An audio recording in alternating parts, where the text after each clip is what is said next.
And we are back with more Metroid 4, better known as Metroid Fusion. Now, when we last left off, I believe we had just gotten our resistance to cold, so now X-parasites that are cold are a source of food, not fear. We're slowly getting one up on them. Slowly. Come on, would you get out of there? There. Now your levels are low.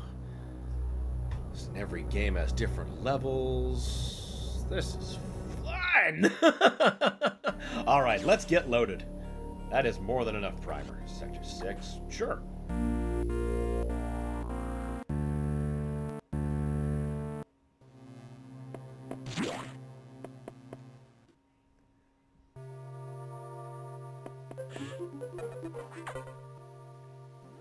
Alright, levels looking good so far.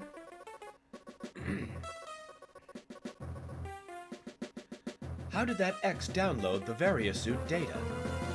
This doesn't seem to make any sense at all, unless the X have the ability to process data organically. At any rate, you have the Varia suit data. Now you will be protected from extreme temperatures. More importantly, the SAX will no longer be able to freeze you, so you can escape easier. But you're still too weak. That thing is too much for you. You currently have no way of damaging it. But my simulations indicate that a penetrating weapon, like the plasma beam, might work. Developing modification data will take HQ time, though. There's also a chance that you may be able to restore your plasma beam by absorbing a large core X, as you did with the charge beam function. As for restoring ice beam functionality, I doubt it. Your current cellular makeup would reject that addition. Therefore, HQ has developed an ice missile upgrade. This will add a freezing effect to your missiles. It will help.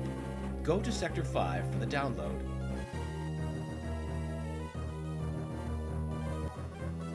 Is your objective clear? Now get moving. Fine. Oh, hey, Pornbot. Good to see you while you were out. Or while I was out, rather.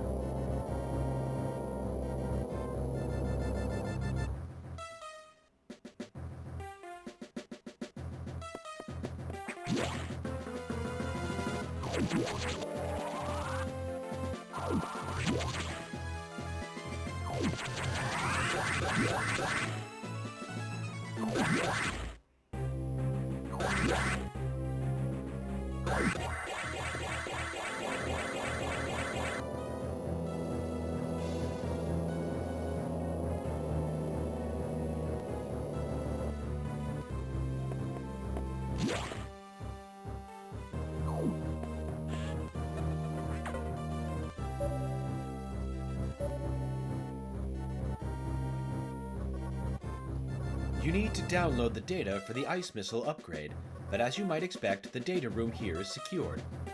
Level 3 hatches are yellow. Release the security lock and download the data as usual. And experiment with those missiles. They will be helpful. Is your objective clear? You know what to do. Go to it. Yeah, we've done it a couple of times now. Funny thing about that.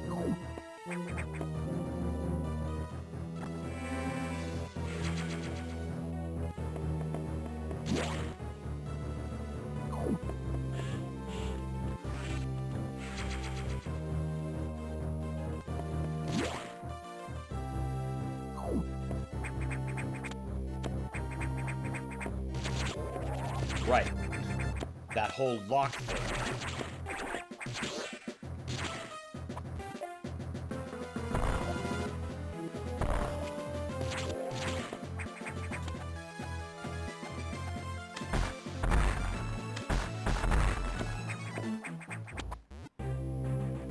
Oh, what? No, that's not how gravity works, bud. Even simulated, especially simulated gravity on space stations.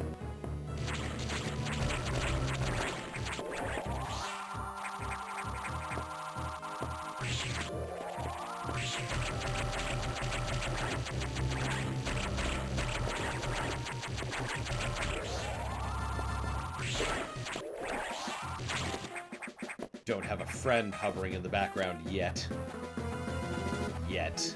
Oh, that's gonna be great. You'll like that. He's a good friend, made of garbage.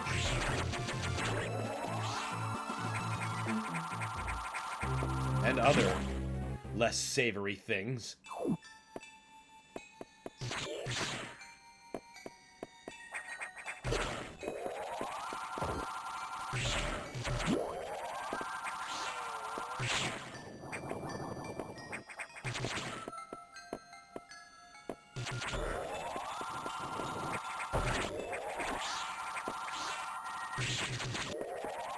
One of the few frozen areas in the series.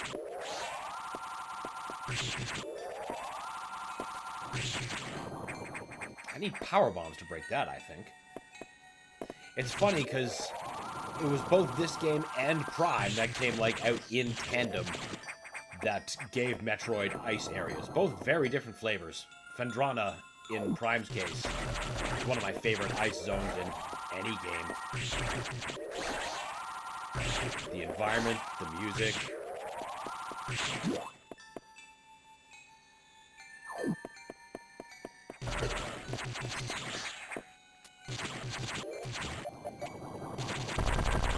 Ah, I see. Problems have to be dealt with first. That's not enough speed. I can't remember if we do respawn. Well, hopefully we're fast enough. Good.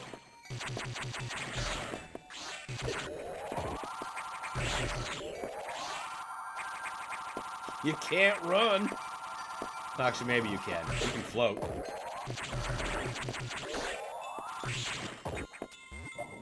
Missiles. Ah.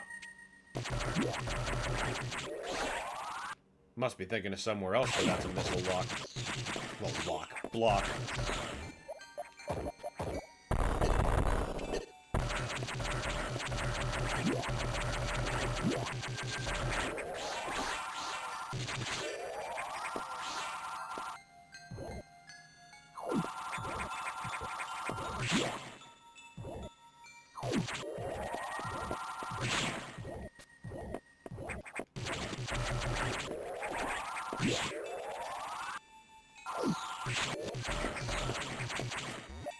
Wait, that's speed. Right.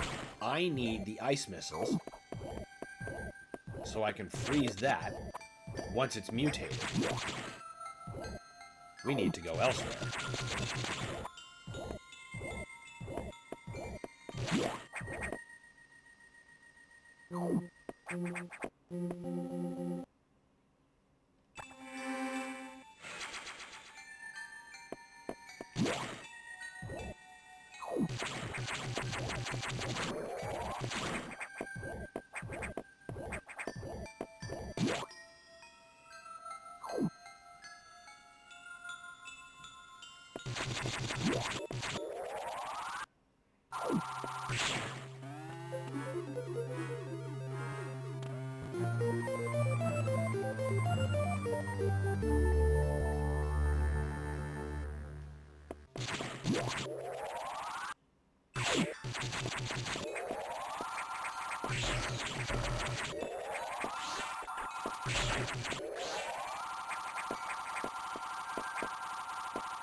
There we go. Like, do I have to wall jump into that?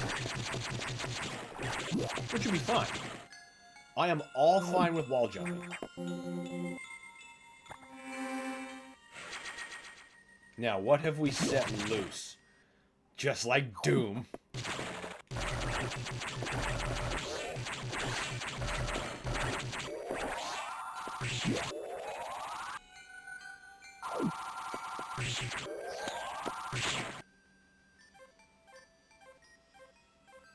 I don't...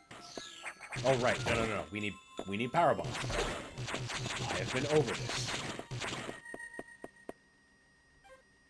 Yeah, I want that last door before we actually go to the target.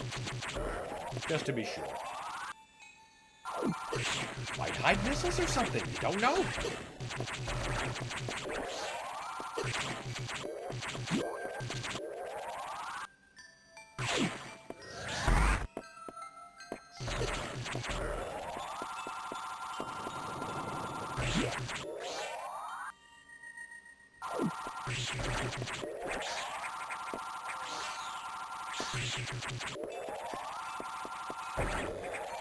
Just the other side of this passageway. And a lot of health. They had one of those frost things, so it wasn't all bad.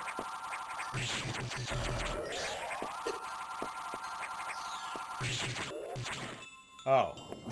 Right. I can't just go back. I've committed to this direction, and now it has to be this way. Whoops. But possibly not. There's that door at this... Yes. We'll say I did this on purpose for that lower door.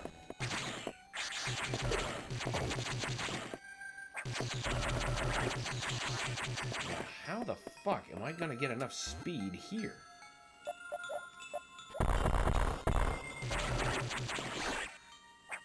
Do I have to shine spark? Oh, no, I'm overcomplicating this. I'm stupid.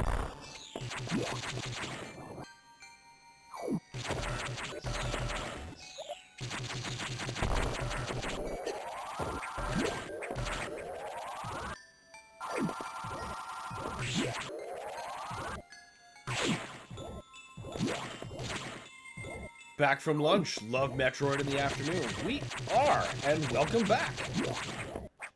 There's always a good time to play Metroid. Always.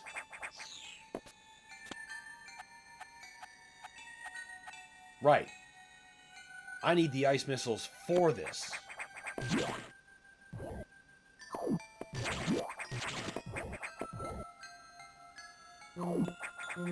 Might as well save.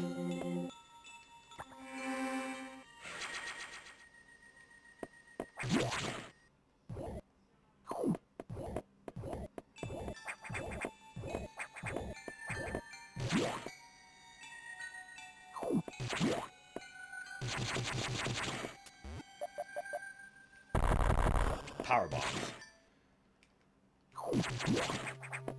Clearly, we're going to be getting those at least semi-soon.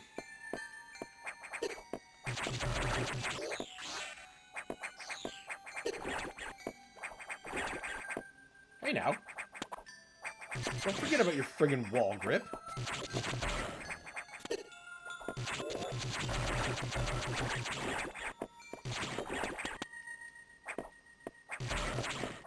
Oh my god. Can you just stop immediately reforming? That'd be great.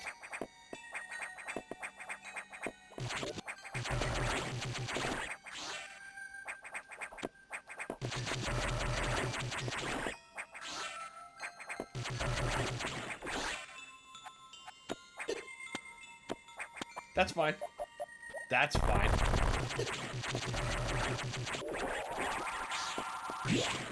We'll eat the ice biscuit.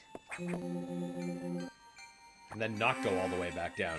Except maybe for one more lap if we get that ice missile.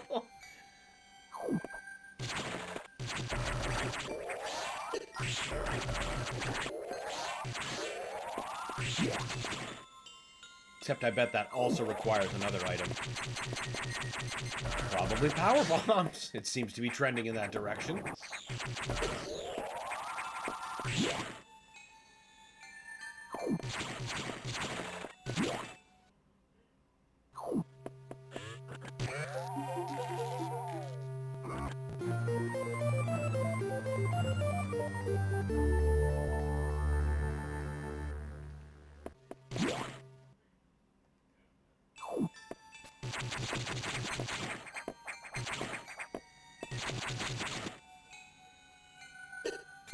Oh, hey, it's that place that I wanted to go check out.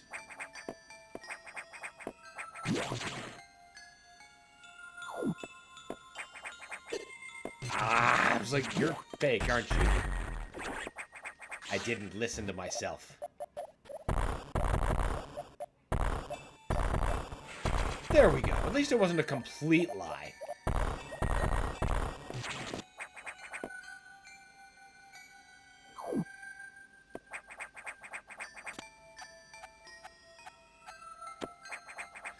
Right.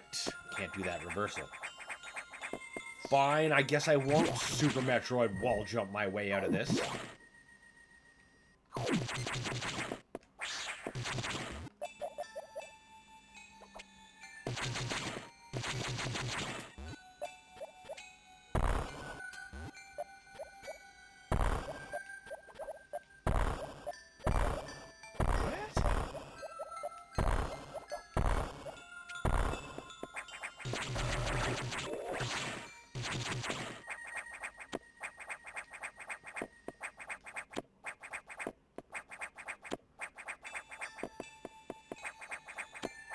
Yeah, that looks like a problem for space jump.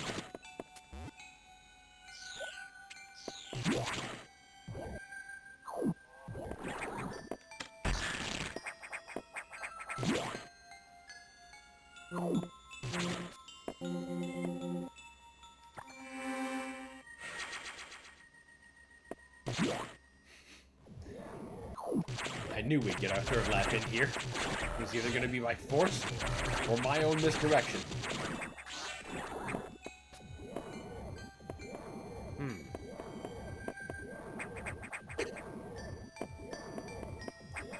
Those don't really retract, is the thing.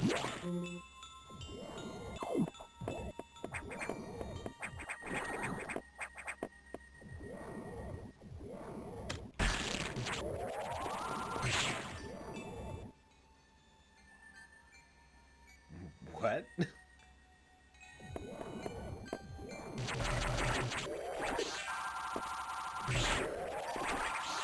Okay, I guess we don't go that way.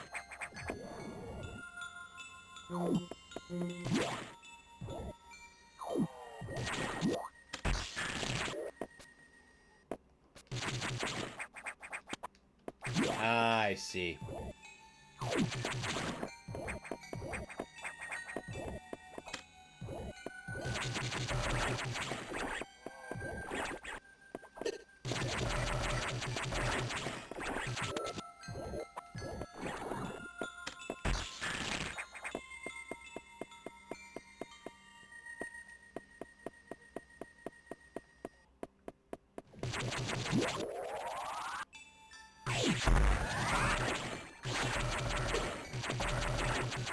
I suppose that's a whole bunch of ways subtly to make it a very one-way door. You will go this direction, damn it! No wall jumping craziness for you. We watched you break Super Metroid.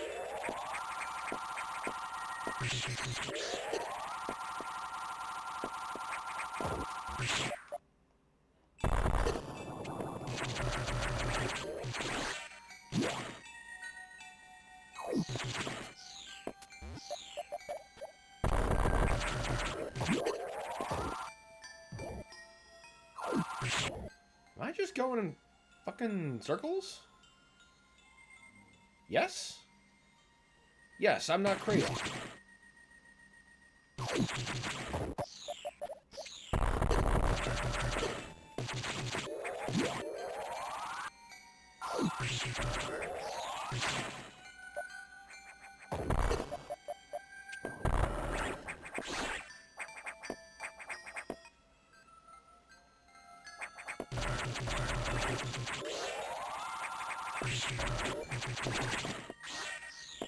Well, that still doesn't answer how the fuck we get...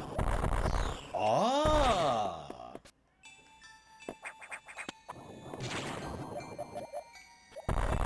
That, on the other hand, does.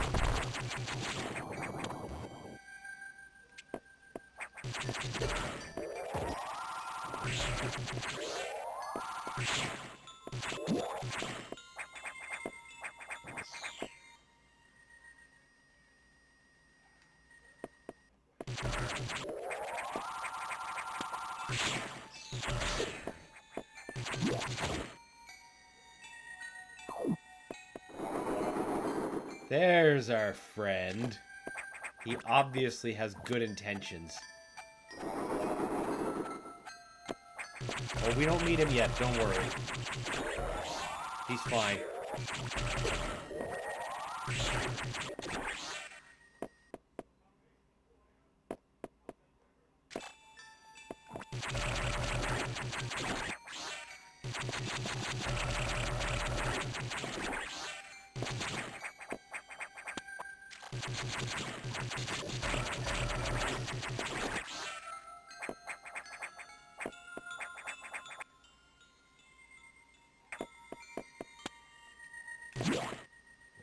Now there's a couple of fancy yellow doors. No, no. I forgot how quickly some of these sections go by. Green power bombs.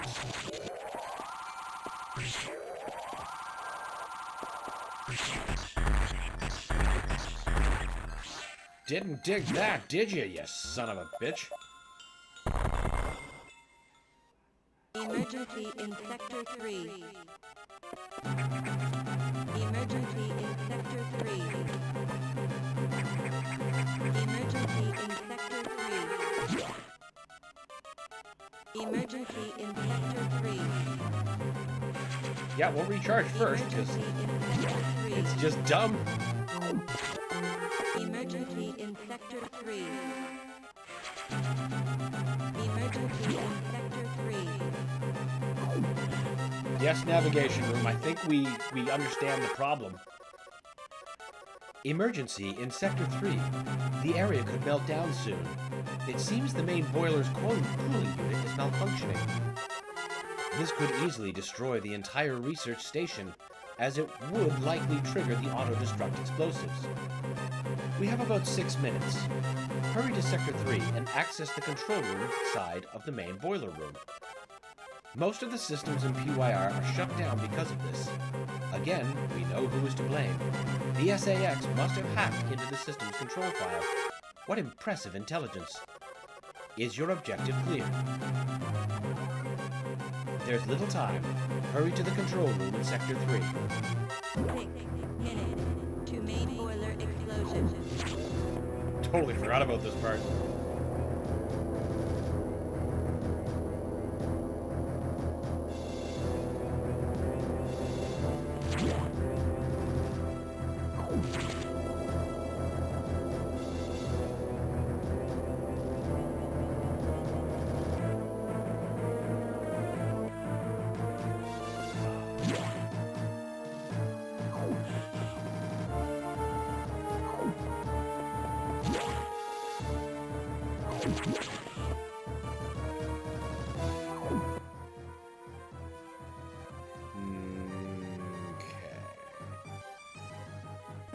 I see.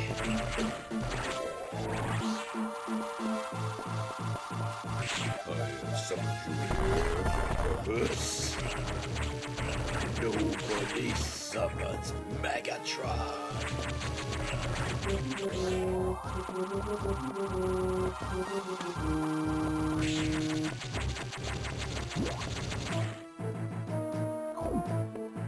Well, I've got news for you, bitch.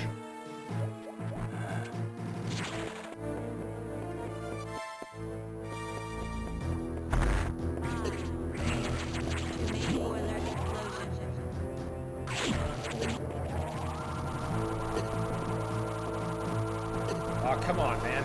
There's a whole boss down here, I know it.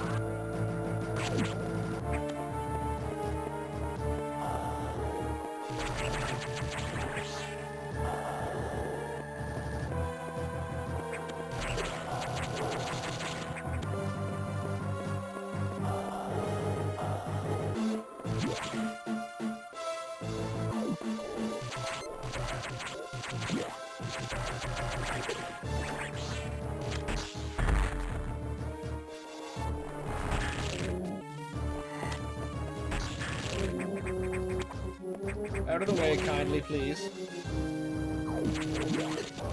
Nope, don't got the time.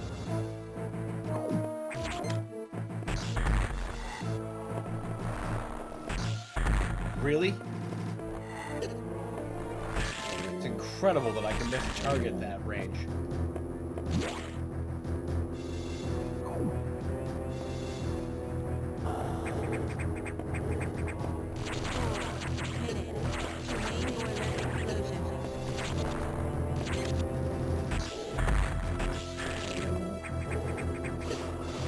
Oh, that's good. Oh, I see what's missing.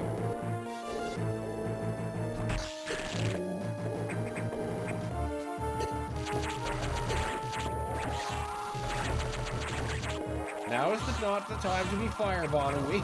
Please, kindly, thank you.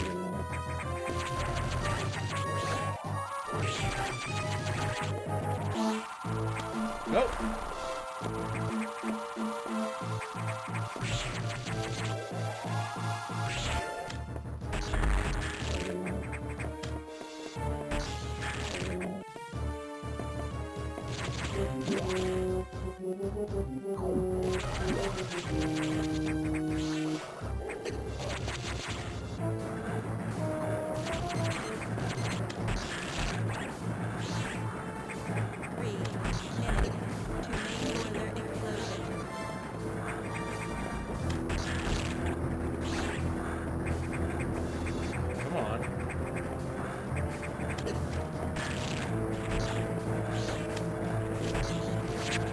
Now,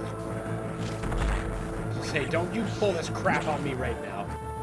And at least they're thoughtful to give you the red X. I do like that. The scientist, he's been eaten.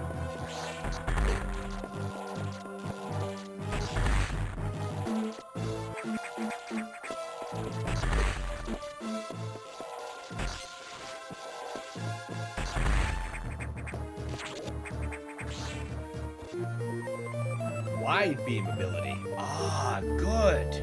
Good, good, good. At least this alarm music isn't as annoying as Resident Evil 2's. Also, welcome, Winter. Sorry I didn't before. But yeah, that's a really big boon. All employees must proceed to the bottom platform. All employees.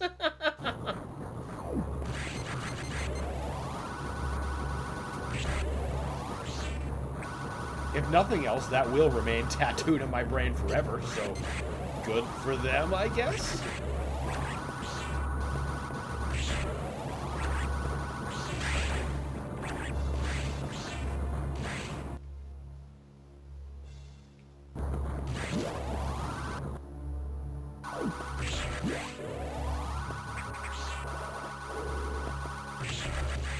Keep falling for that floor.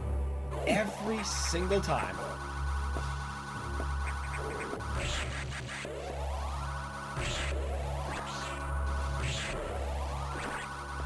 Forgot about the wide beam. That's a much more conventionally understandable beam terminology than the spacer.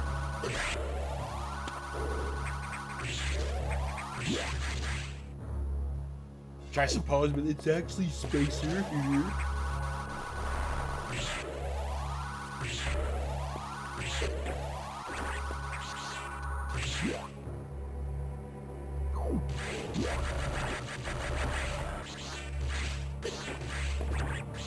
But wide beam just gets it across so much easier.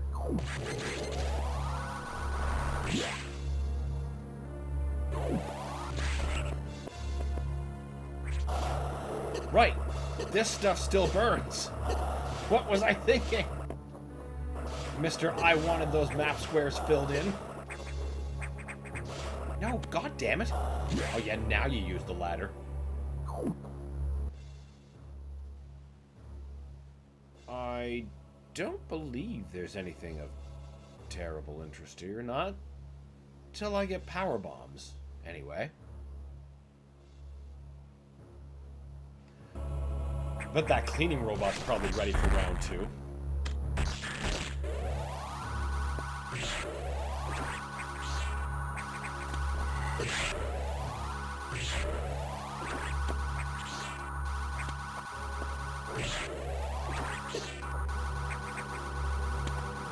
Unless the game is trying to usher me towards the nightmare.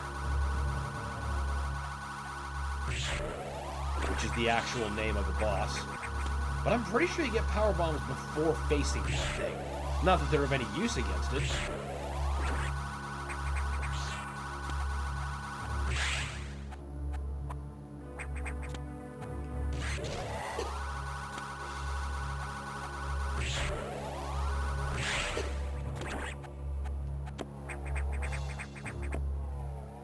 Don't you dare.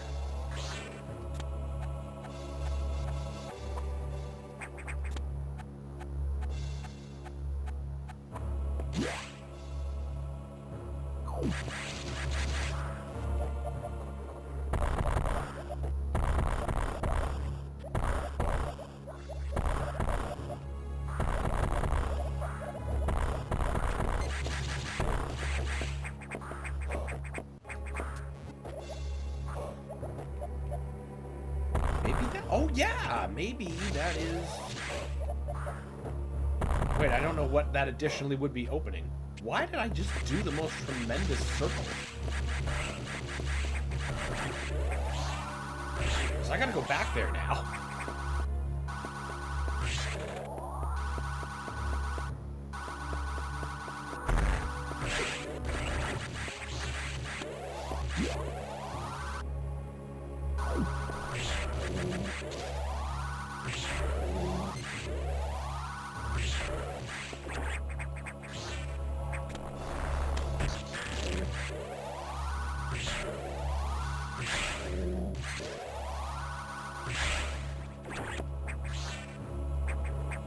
Weird. 2 charge shots are usually enough.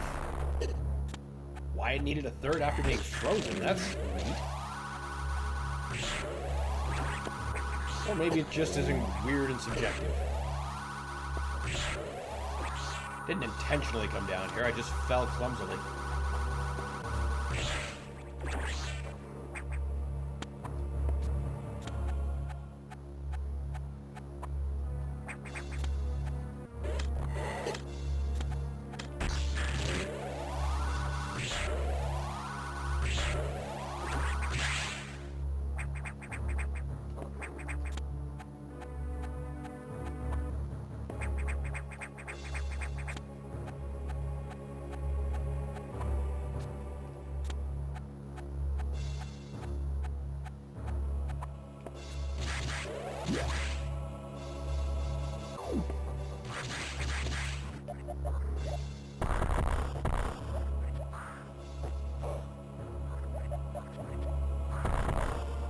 Come on. Get up there and don't use the crushy block this time. Samus.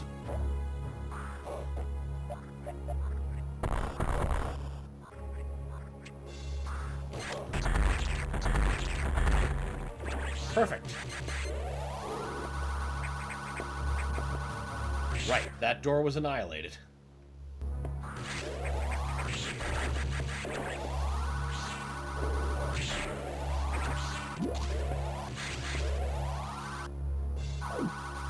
For the life of me, I cannot remember how to access up there.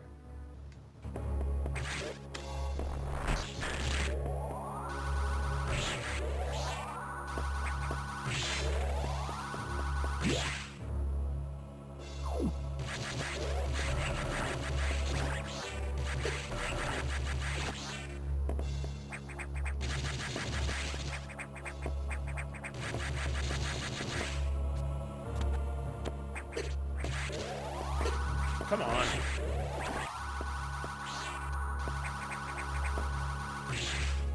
Ah, yeah, that'll open back up later. Now we gotta figure out how aware Samus is that her computer is actively betraying her the whole time.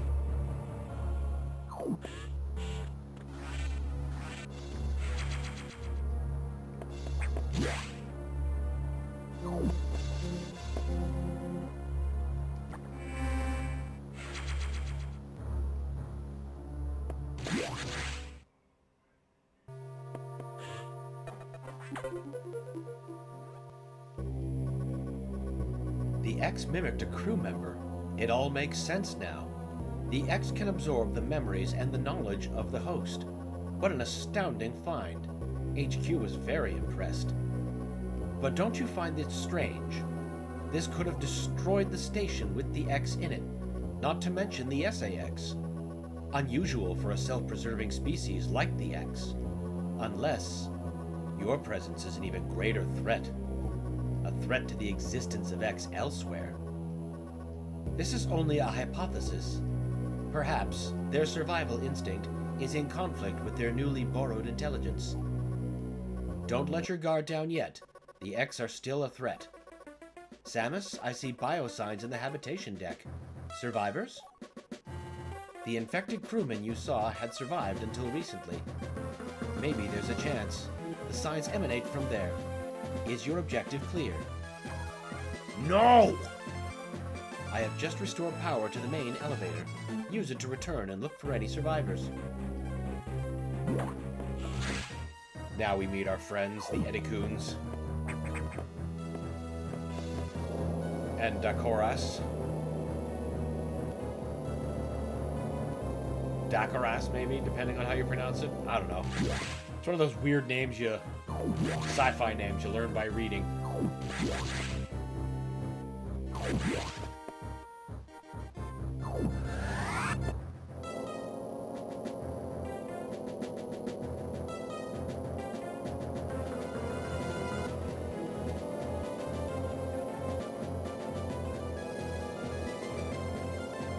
I thought for sure there was going to be a giant elevator accident.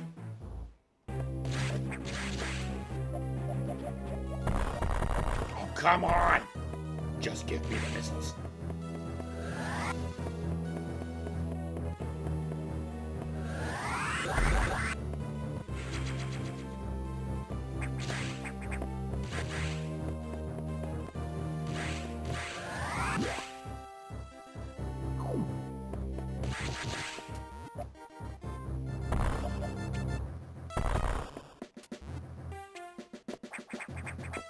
It's back where we originally were.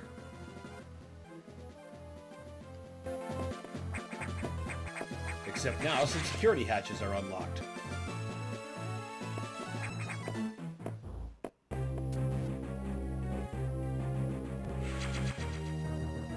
Keep the missiles coming, buddy.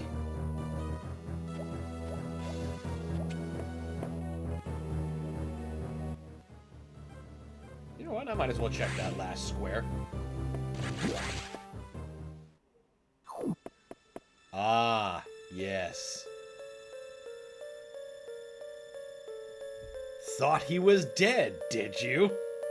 He is, don't worry. Har har har, foretelling. Foreshadowing, that's the word I wanted.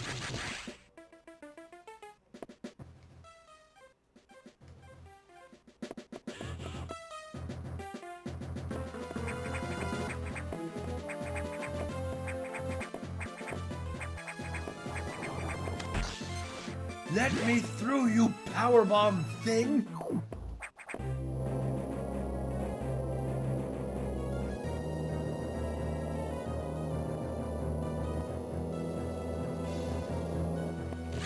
Yeah, let's just ignore saving.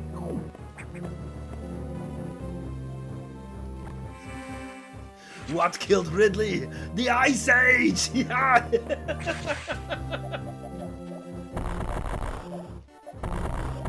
Certainly wasn't the baby. The baby, the baby. The baby, the baby. The baby. Other MS told by Schwarzenegger. Before he names it Scooter. Let's call him Scooter.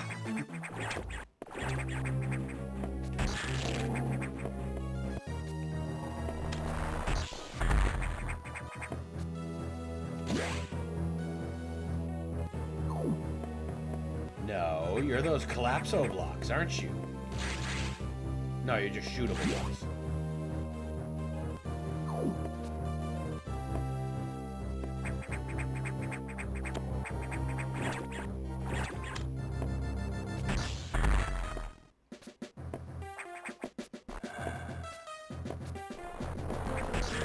Thanks for the spit take, ass.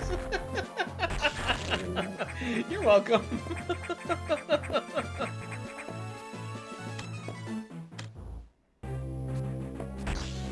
Ah.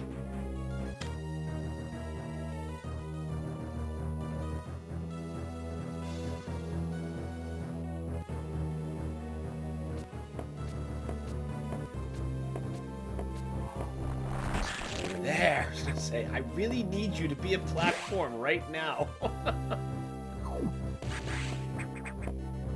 Hello, friends.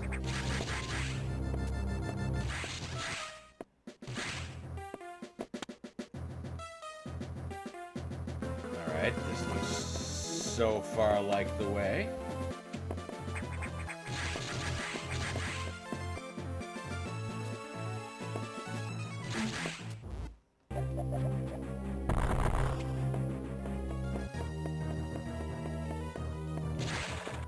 Looks like a speed puzzle to me. Duh! Ha ha ha!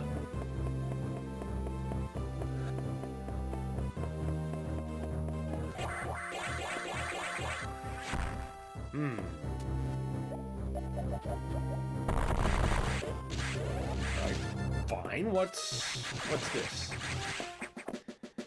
It's like when Matt Groening can't be in the same room when there's Krusty the when Krusty the Clown is doing his voice. I lose it too. Well, that's understandable. Krusty's amazing.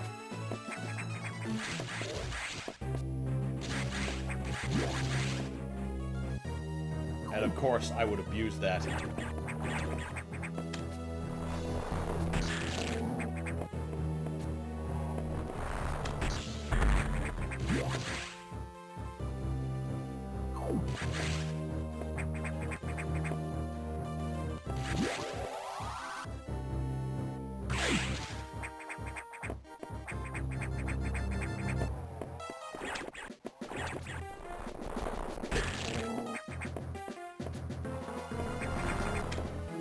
Come on. Get back out here.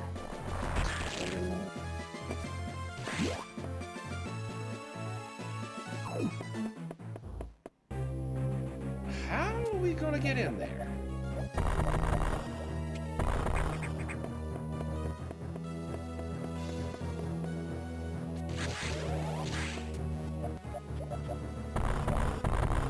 I know it's something real simple.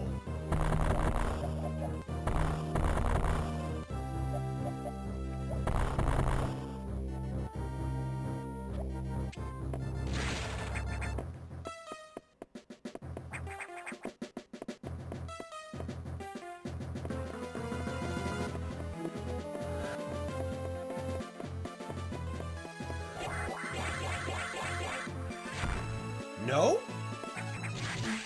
But that's where this thing is.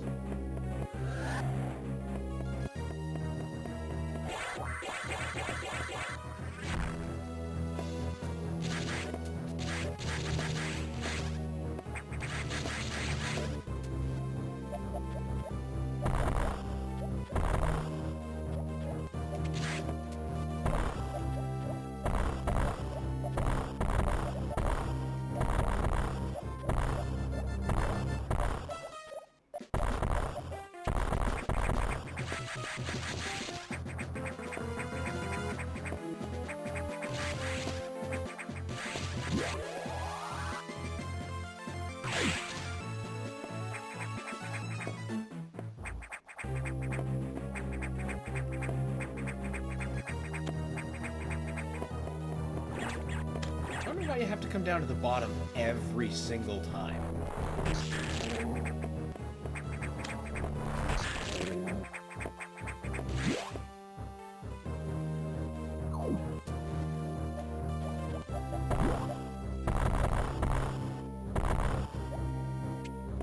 And you're the disintegration blocks, just like you.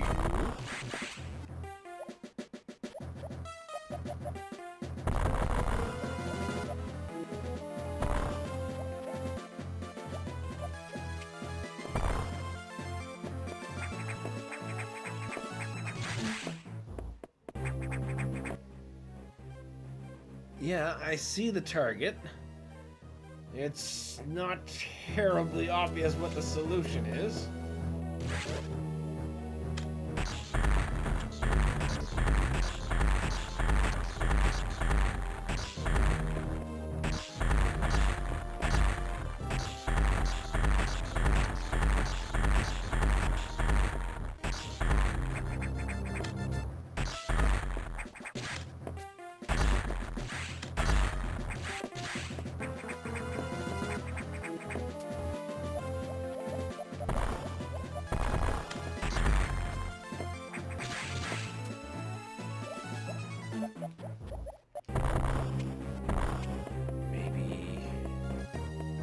Maybe...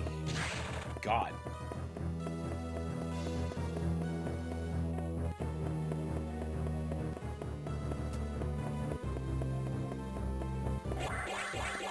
Here. Nope. Well, it's gotta be fucking somewhere.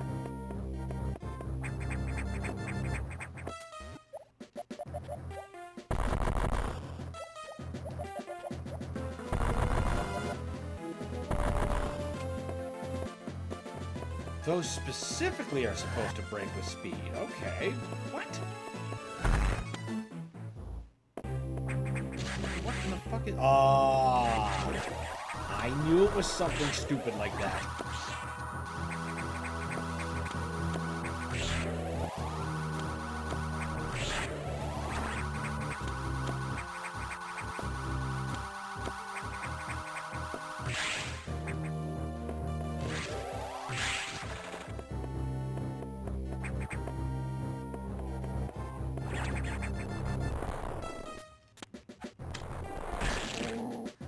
I realized I needed them.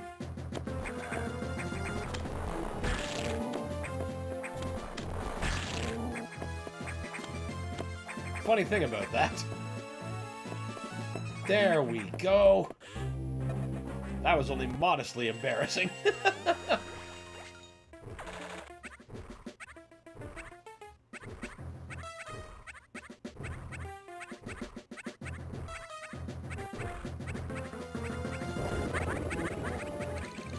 Go, space children.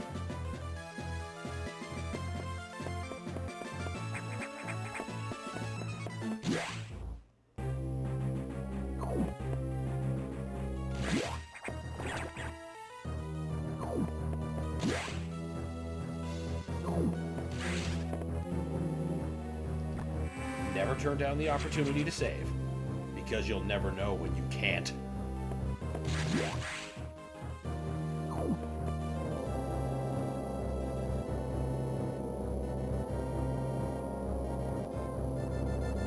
Eticoons and Decorus. I've met these intelligent beings before. They seem to recognize me as well. How unusual to meet them here. In the past, they've helped me unleash abilities I didn't know I had, but where did they run to? I hope they're safe. They went to your ship. You smell like that nice lady that blew up the whole planet. But you still managed to tell them to leave on the way out. I suppose they feel pretty happy for that. They probably have no idea that you directly caused the planet's destruction. We did 20 takes. That was the best one. I was saying, boo-earns. So the survivors were not human. Most unfortunate. We can now confirm the deaths of all crew members. I imagined this was the case, but I had hoped it wasn't so. I believe the X only infected the humans for their knowledge. That form is too weak for battle. I'm sure others were merely food for the X. Samus, I think they are evolving and growing stronger. Some are now appearing that resist your current weapons. HQ anticipated this, and sent powerbomb data to the room as soon as hardware team is finished with it. Is your objective clear? Download it immediately. Our choice of data rooms is limited to the one in Sector 5. Go, now. Go! Now! Samus, you have to go now. Do it. Up and at them! Better.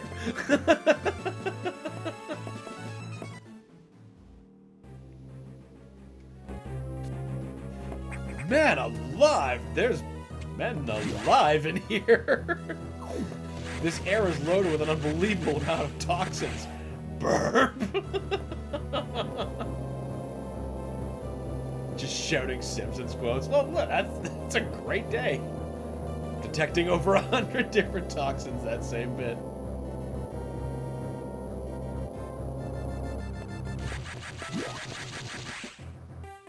Can't be helped. Those first 10 seasons were just something else.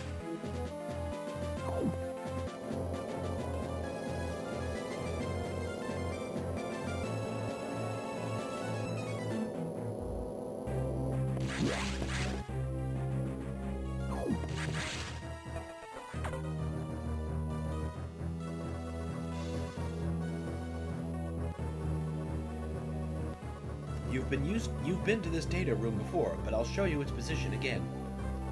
Is your objective clear? Yes, yes. How about we use the... whatever. The recharge room is right there.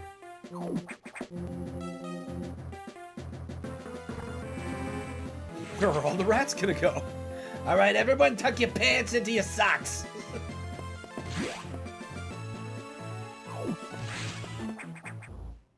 Yeah, comment on the recharge room and then not fucking use it. Genius.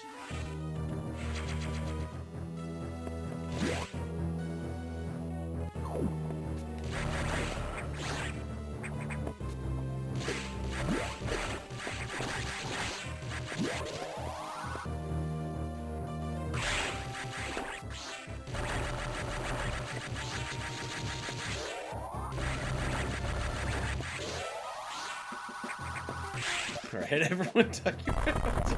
A lot of Simpsons fans in chat today. Had a bunch of dadders earlier this morning. I just love it. I bet you need a power bomb.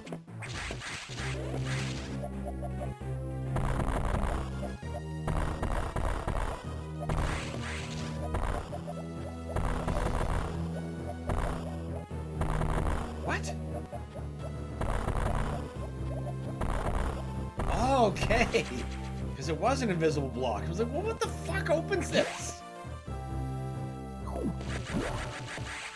Now, is that actually the way? Well, it's a way, I guess.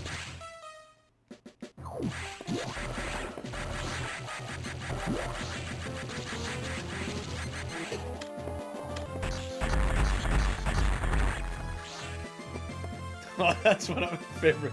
Beer delivery. Oh no, it's you!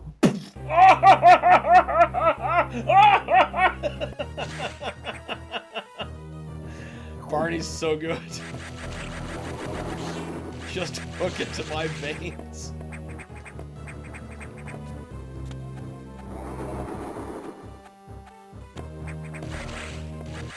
It begins! Ba-da-doo-ba-doo!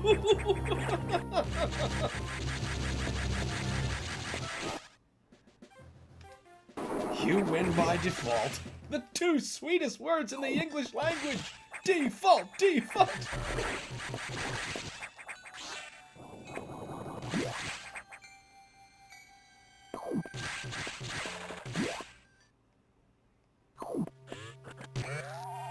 I thought this data room got annihilated on the second time through.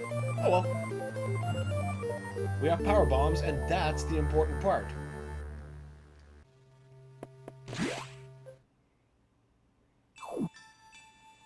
I think we need to go this way especially.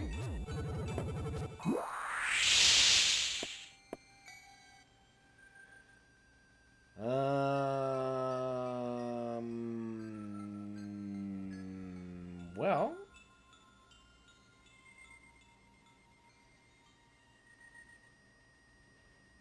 yeah, I guess that's...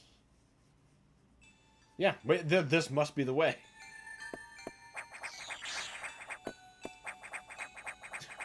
Why did you do that? They both wanted to be astronauts. I know. He can't be blamed. Where did you get that anyway? Mail away. Right, we don't have the answer yet for here either.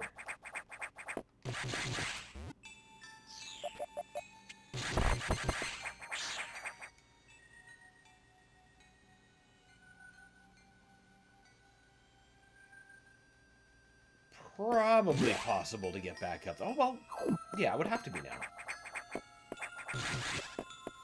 Well, unless that stupid thing that was here the last time doesn't want to respawn.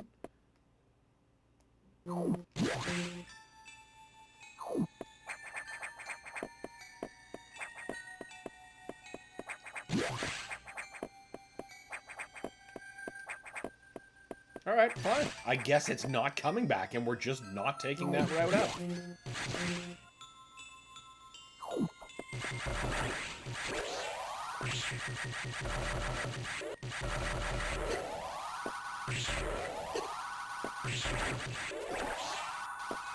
Wow. Regular enemy dropping a red X. That is... Uh-oh. That wasn't like that before.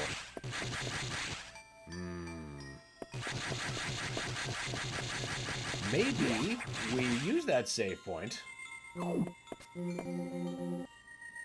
I suddenly feel a lot less confident there. Everything will be fine. Unless they send it to that horrible Planet of the Apes. Wait a minute. Statue of Liberty. That was our planet! You maniacs!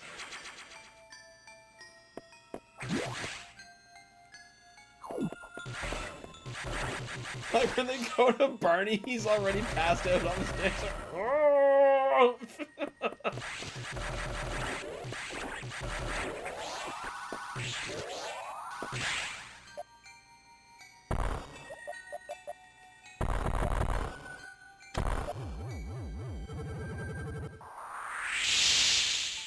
Really?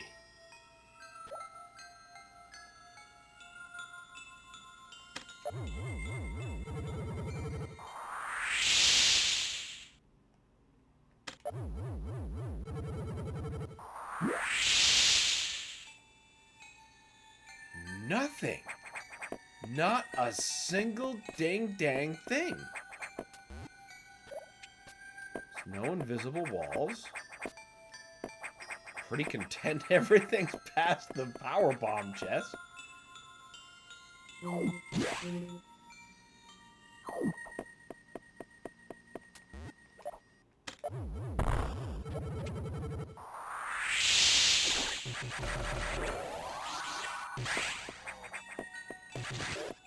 All right. I guess we're not getting out that way. Well then, if our other path is blocked, the fuck are we gonna be doing here?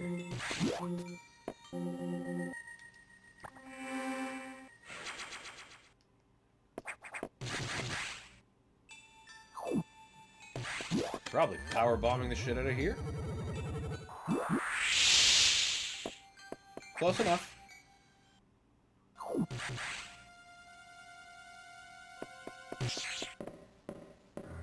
I hear you, SAX.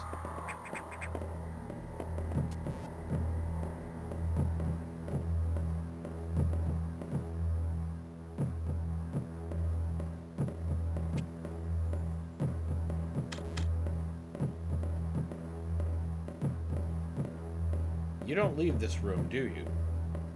I have no choice this time, do I?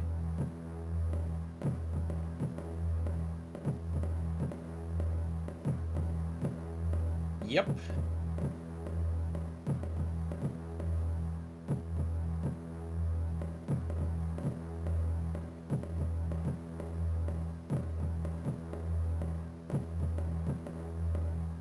That ought to be enough space.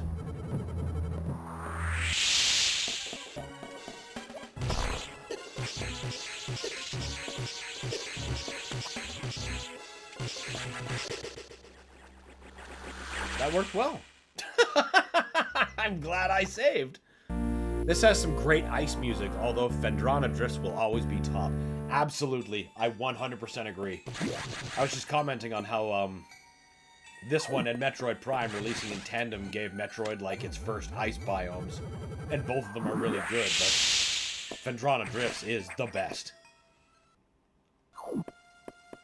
It reminds my favorite, ice area in pretty much any game.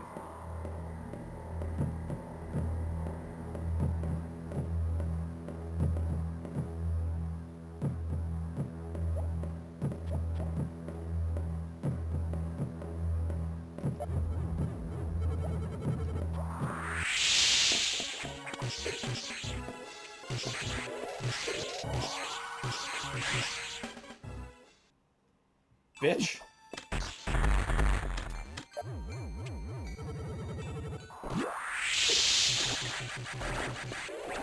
Yoink. Fucking yoink.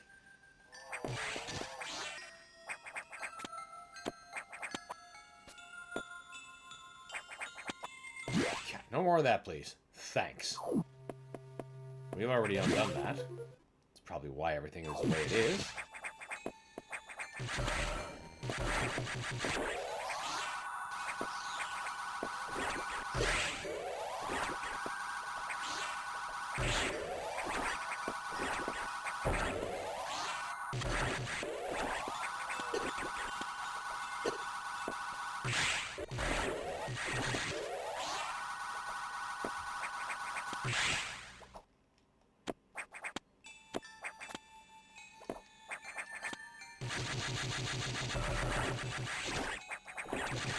No, that doesn't mean reform, that means be gone. Appreciate all these red X's. Am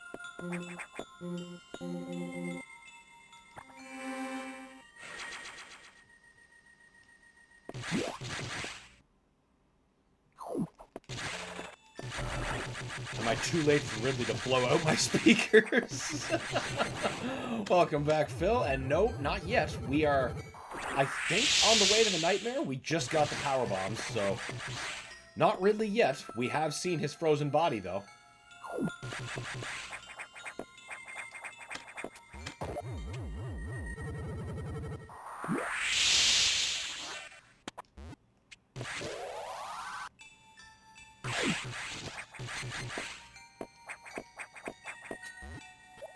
Would you just get in the... I see. I see. Is that how it is? First of all, you get the fuck out of here. Oh, you can't. How charming.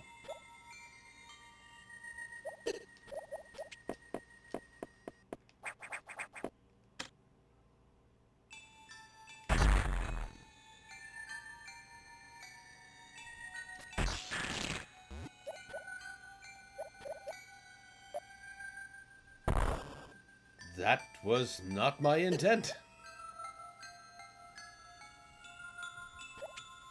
At least the powerbomb kindly exposed all the, crumbly blocks. There's a compilation of Arnold's ice puns as Mr. Freeze, and it's glorious. That's like the whole reason to watch that movie. No! No! No! Damn it!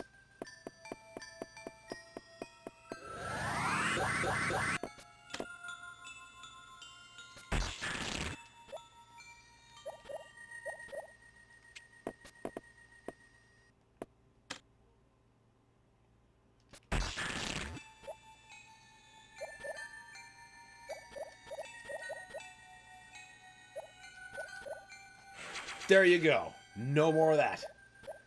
I've watched that. It's one of the few times my guts hurt from laughing. It was just so good, though. It's just rapid fire. Like, at least when you're watching Batman and Robin, you know, in the natural, you get breathing room between those puns. But that video is just non-stop. I love how the missiles feel super powerful in the same... Such a satisfying impact. Then you have this game's powerbomb, which is the most underwhelming powerbomb animation and sound of the series. I don't know about sound, or I don't know about animation, but I'll give you sound. I'll definitely give you sound. It sounds more like a hissing gas bomb than that big boom that it really needs. But we can thank the GBA for that. Batman and Robin is a damn fever dream. Hey, it's a lot of fun if you have beer. It's a lot of fun if you have beer.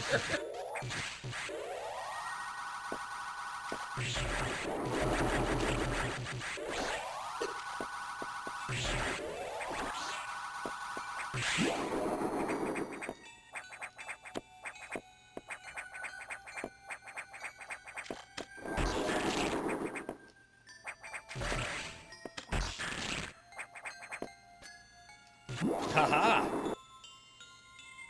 Pretty sure that was actually the intended secret. I didn't figure out shit. Bat nipple zoom in. Well, somebody had to show off the fine detail those sculptors had to put into that armor.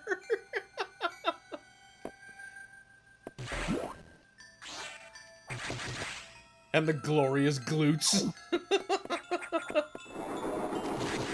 They all worked for it. They all worked for it. Oh yeah, that's a good one to watch with a group and heckle it. Oh, it's one of the best. Like, if you're just fucking around with your friends, like, it's fantastic.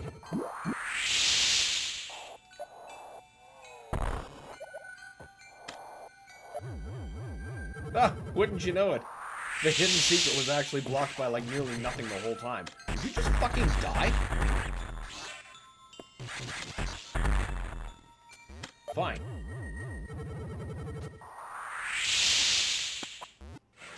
Suppose that would have been more dependent on my ability to bomb jump that high. Could I get a bomb up there? Oh, look at that, I could. Yeah, yeah. I could have got it this whole time if I knew it was in the corner.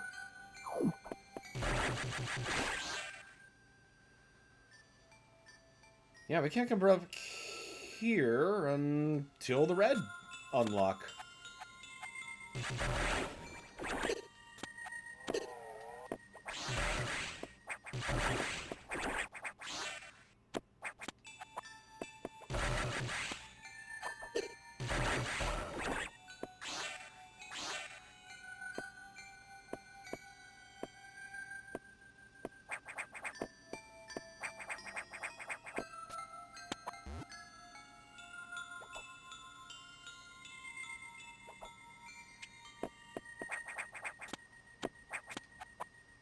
I love how the original title screen theme is so subtly woven into the ice theme here. That's what makes it really good.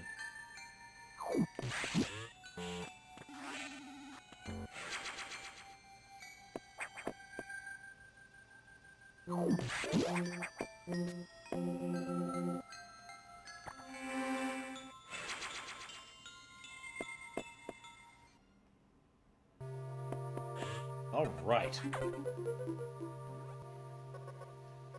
Samus, return to your ship. I have important information. I'm going to fucking kill you.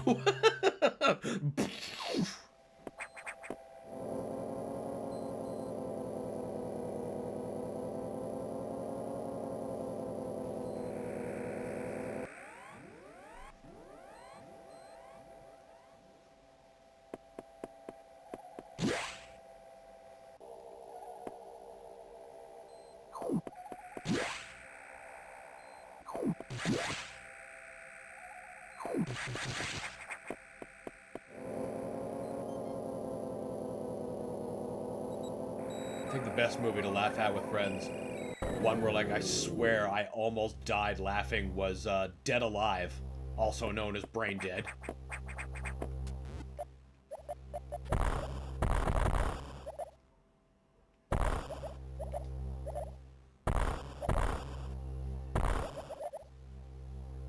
Truly hysterical laughter from end to end, and I didn't see any of the jokes coming.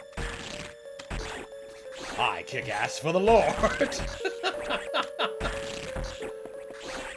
Oh.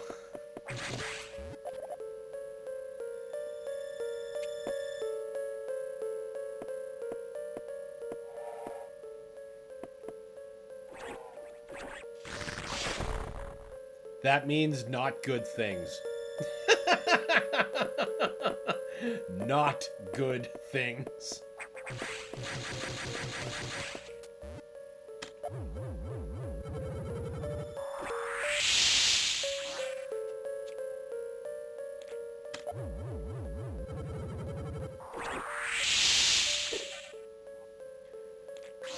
Dead Alive is so bizarre. The Preacher, the lawnmower. Oh, the lawnmower is like the crescendo of beauty. And God, you can take like any scene and it's so completely insane. Like, God, one I remember when between catching breaths, he's taken the zombie to the park, right? And then he's got him by the waist and he's smashing it off of a swing set to try to stop it from eating other babies at the park. And everybody's looking at him. God. Oh shit, it's just, God, it's a relentless movie. Unforgettable in every sense. I always enjoyed how this game kind of had that alien feeling of being stalked or watched and not knowing when the SAS is going to show up. I liked that too. Adding a stalker was a really good idea. I love how they pay off doing that sort of thing with, in Dread, in the Emmy zones, but, we'll get to Dread. We're literally on our way to it.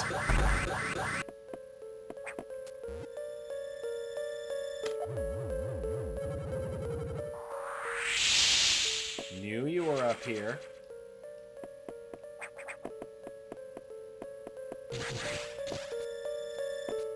I think the Emmy zones actually took what was started here and just made it better. That kind of tension, as well as when one spots you and it's like, oh no, oh no, oh no, oh no, oh no, no, no, no, no, no, no, no, no, just non-stop. The drunk guy cheering on. That was like one of the other parts of that scene. Like, you couldn't look at a single shot and not just die laughing during like that sequence alone. But my God, the whole thing, the guts grooming themselves in the mirror later after the lawnmower. It's the most insane thing I've ever watched.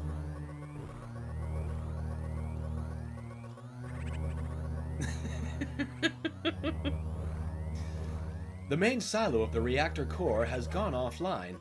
That's why all the elevators and station systems are down. Elevators and hatches won't work. If you can get to this point, you may be able to start the auxiliary power system. Then we can figure out why the main silo went offline. Is your objective clear?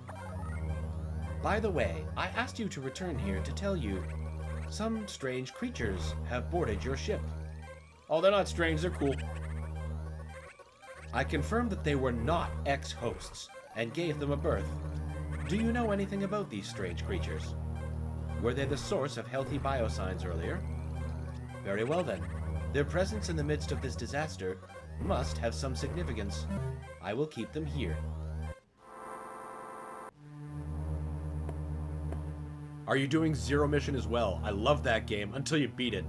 All the post-game stuff is so boring.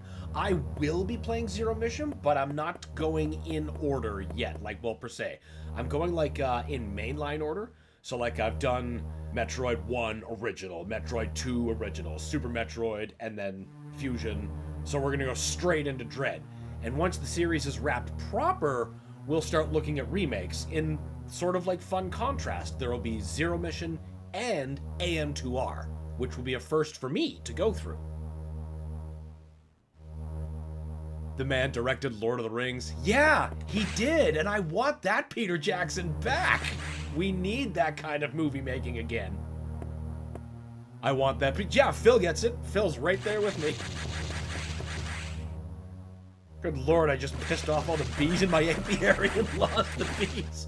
Not the bees! Are they aggressive bees? Do they attack?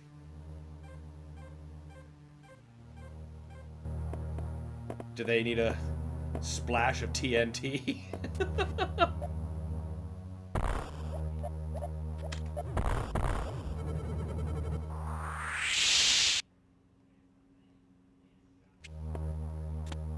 Zero Mission is so good. I 100% agree. That's a real top-flight Metroid game. And honestly, like, in this day and age, if I'm getting, like, a new fan into Metroid, that's probably the game I'm going to start them with. Not the first game. The first game is a hard sell to a new fan, and it's easy to see why. Good to go back for, like, historical curiosity, of course. I encourage everyone to play all the games, but if you're new, just start there. I mean, Zero Mission even includes the original, so once you've beaten it, you can go back and see for yourself. It's quite a package, really.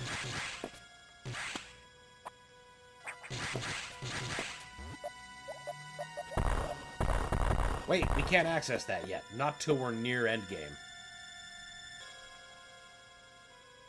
The GBA just had banger after banger for a hot while. Yeah, they did. And it's one of my favorite portable systems. It was my favorite portable system up to the Switch. In fact, my GBA is still in use, in spite of there being obviously better options. But I mean, sometimes you just can't beat the real thing. Like every year when I go through Mother 3, cartridge. Has to be cartridge on hardware. Nothing else will do.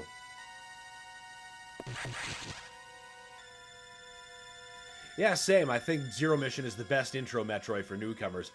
Yeah, because I mean, also, on top of it being streamlined and easier to approach, it's literally, you know, game one. You don't have to know any other game. Your experience will be enriched if you've played others, but they are by no stretch necessary.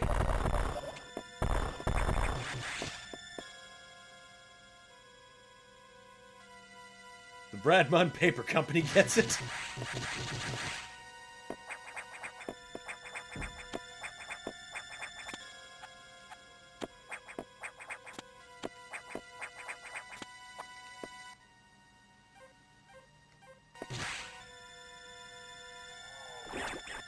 Second to Dunder Mifflin.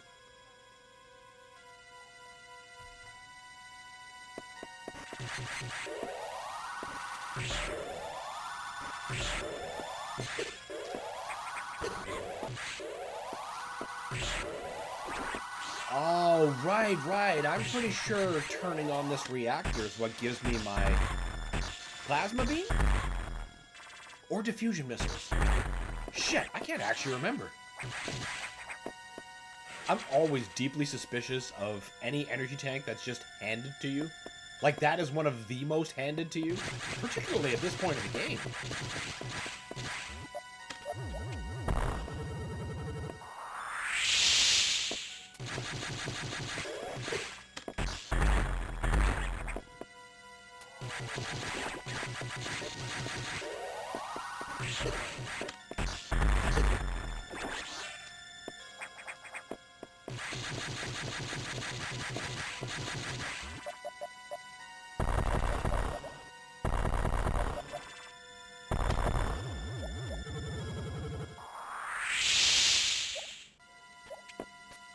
Alright.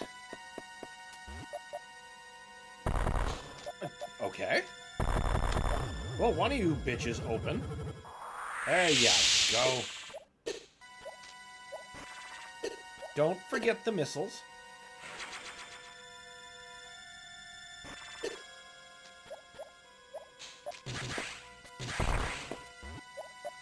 Like, don't get me wrong, Dread is an awesome game, and I think it's like the perfect culmination of Metroid in its modern form. But to get the most out of it, I really think you need to play at least one of the other games. Preferably Super.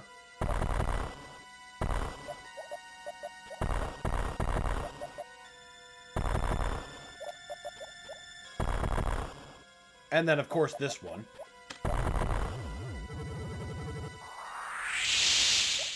And, you know, since you would have theoretically started with Zero Mission, why not just go on to either AM2R or Samus Returns? It's best experienced after previous games. Zero Mission, you can just drop in cold. Oh, you!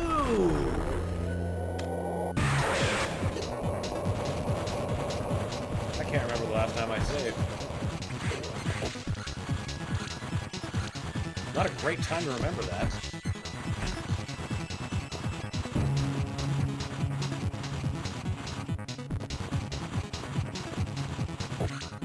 Hey, come on now! That was outside of that hitbox, actually.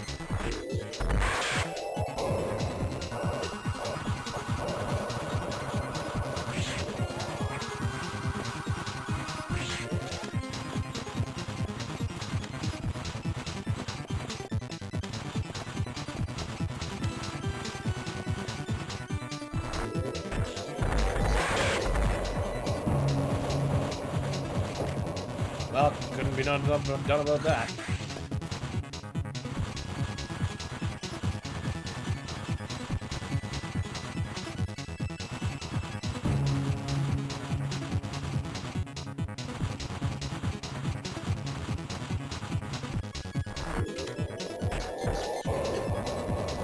Wow. That was some pretty stellar aim. Well, at least I got a hit that time. Oh, for God's sake.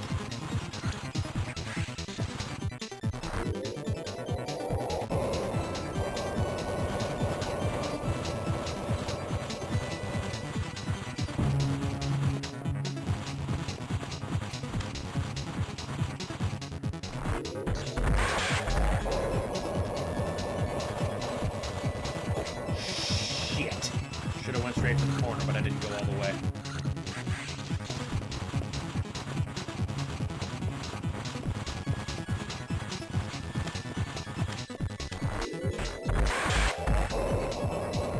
New fan should start with other IMO. My God, that's cruel. Unless, of course, the intention is to start them off at the bottom of the ladder. So they know how bad it can get. They know damn well to appreciate all the other ones.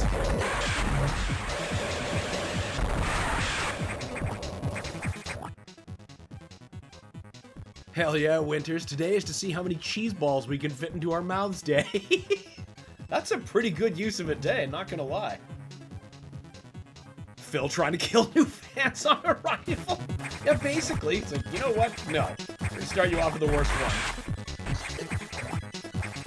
If you like Metroid after this, then let me show you what good Metroid is.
Whoa, that was way too close.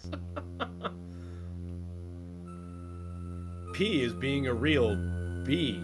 Just make the copies, please. At least it's just cheese balls this time, Brad.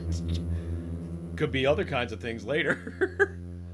Don't listen to my conversation, please. P isn't nearly as much fun without J. These must all be bits from the show that I haven't seen. I wish my iPod made phone calls. No, I know what an iPhone is. I don't want an iPhone.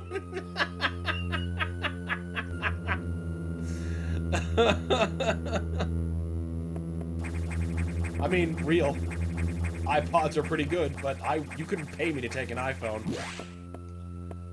Phew, that boss was close. Yeah, it was. I was real concerned. Because I genuinely don't remember how far back it's been since my last save. I mean, I suppose it would have been just the ship. That wouldn't have been so bad.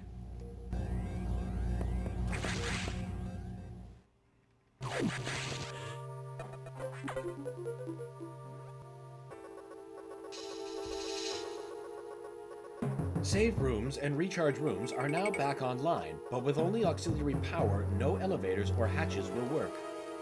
With the main silo online, we're still stuck, or without it. I believe the source of the problem is the vegetation you saw earlier choking the reactor core components. Is your objective clear? Probably. We'll have to find the source of those roots to proceed. Fine, we'll do some gardening. This is one of my favorite Metroid games. Excellent choice, Roberto. It's a classic. I think back to this game when it was originally released, and we got Metroid Prime at like the same time. Wow, what a time. We went from having nothing to eating like kings.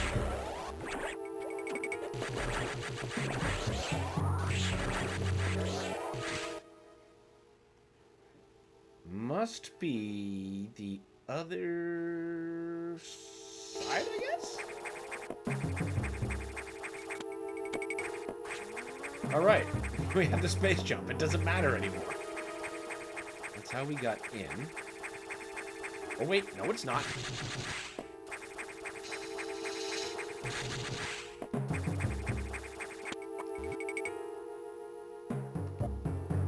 I still use my iPod from 2014. It's a tank. Well, there you go. Prime example. Prime example. Sometimes you just want your music and you don't want it in your phone.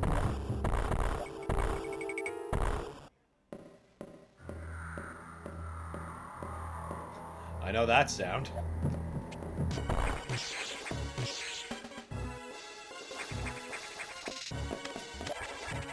Ah, the screw attack hurts. Oh my god!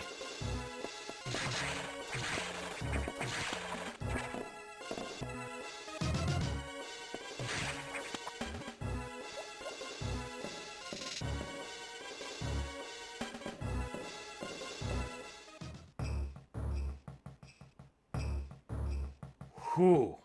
That was a lot closer than I wanted it to be. This and Prime releasing on the same day was unreal. Oh my god, wasn't it though? Like, I went in thinking I'm gonna like only one of these. Like, I'm either gonna look at Fusion and be like, yeah, but Prime is so sick. Or look at Prime and be like, yeah, but Fusion is so much better. Prime was never meant to go first person. How little did I know. We were just getting two of the very best games of the series.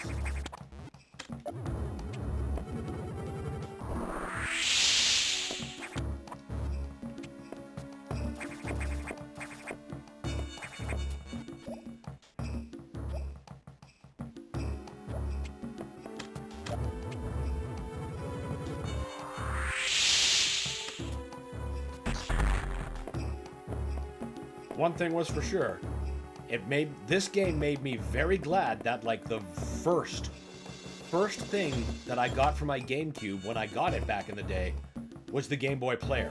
I bought that before I bought a GameCube game. I like being able to lie to myself and tell myself I'm buying new Super Nintendo games. Because honestly, it felt like that. Even though I know, you know, there's differences, blah, blah, blah. Oh no.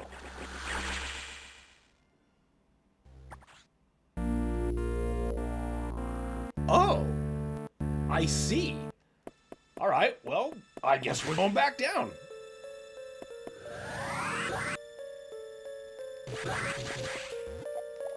Now you know what it felt to be all sentient life on Zebes. Basically. And like all like the, oh, what do you call it? They're like the scan book and stuff. You can learn so much about the stuff in their codexes. Wait, what?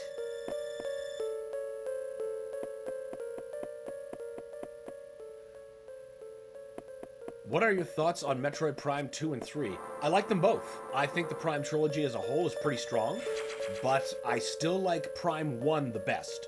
And one of the biggest reasons for that is, especially when compared to like Prime 2, the end fetch quest is one of those things that in the first game, if you like know where the things are, you can mitigate that, and if you're skilled enough, get them along the way. So you don't, end up with that thing at the end just totally killing your pace. But Prime 2 forces you to do hunts at specific times, and that hurts the pacing for me. And that kind of takes away from the replay value, so I don't visit it up as much. But the world is incredible. It has so many cool areas and environments, and some of the coolest bosses, like Quadraxis is one of the coolest things to fight. That's why all the elevators and systems are blah, blah, blah, blah, blah, blah, blah, blah, blah. We've already been through the air. Prime 3 was a bit narrative-focused for my tastes. Like, it seemed to really focus on the other bounty hunters, and I gotta say, I just don't care. I'm here for Samus. I wanted to know about the Chozo stuff, always left around. I wanted to know about the MB units that were a focus of the story. But I just did not give a shit about any of these bounty hunters. And the more they tried to sell them to me, the less I cared. I know some people are going into Prime 4 like really excited to find out what Silex is up to, but I just don't care. I had to look up who he was when I came into those conversations again. I'm like, what? Oh yeah, that blue guy. Nah, fuck him. Not interested. But Prime 3 did introduce some of the smoothest mechanics and the very best control scheme to ever grace the entire trilogy.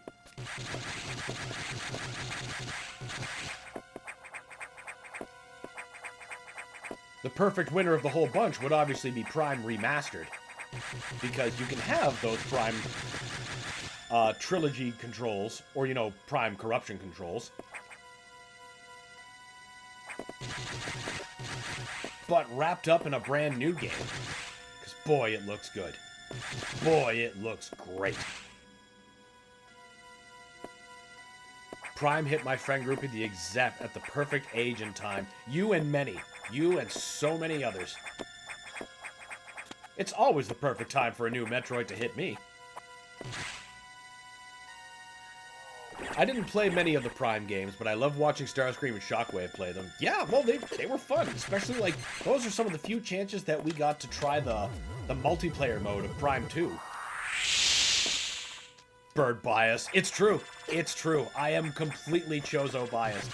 Because, they had a narrative focus that I just bitched about, but in Dread. But it was about things I really cared about, so I was vested in it instead of rolling my eyes going, can I play now? Because I just don't give a shit about the bounty hunters. It is 100% bird bias. Bird racist.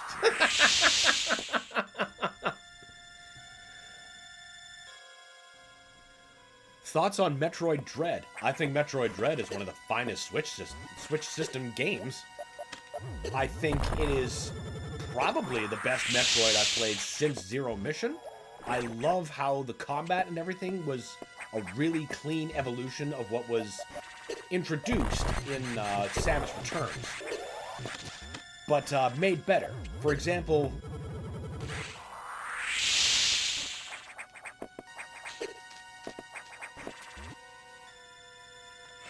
there we go. For example, the counter move. I know that's a pretty polarizing thing. I liked it in Samus Returns, but I didn't like how you had to stay still. I thought that had a very stuttering staccato pace to combat, made it hard to get into a flow. But they smoothed that up in Dread, so it's just, Like, if I had to liken Dread to any other game, as I frequently do, I think Metroid Dread is the Doom Eternal of Metroid games.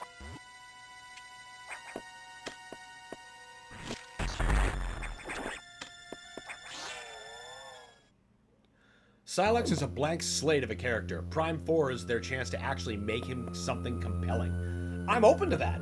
I'm totally open for that. Like, if they could make me actually give a shit, I would love that. When Samus spoke bird and Dread, it was such an oh shit moment. Yeah! Busted out the Chozo words, that I definitely just about shit myself like, oh, what? every minute of Dread was just utter joy to play and experience. Both lore and gameplay, just everything. It felt like the perfect culmination of the story, the culmination of the gameplay. It had just everything going for it. And it's so hard for me to think of something that I might actually think is wrong. Like, it's difficult for me to criticize the game, and I think that's amazing. One point I will say, though, is that the soundtrack, while good, just isn't as eminently catchy or memorable as, say, Super. But the music in it is good. Don't get that twisted. It's a good soundtrack.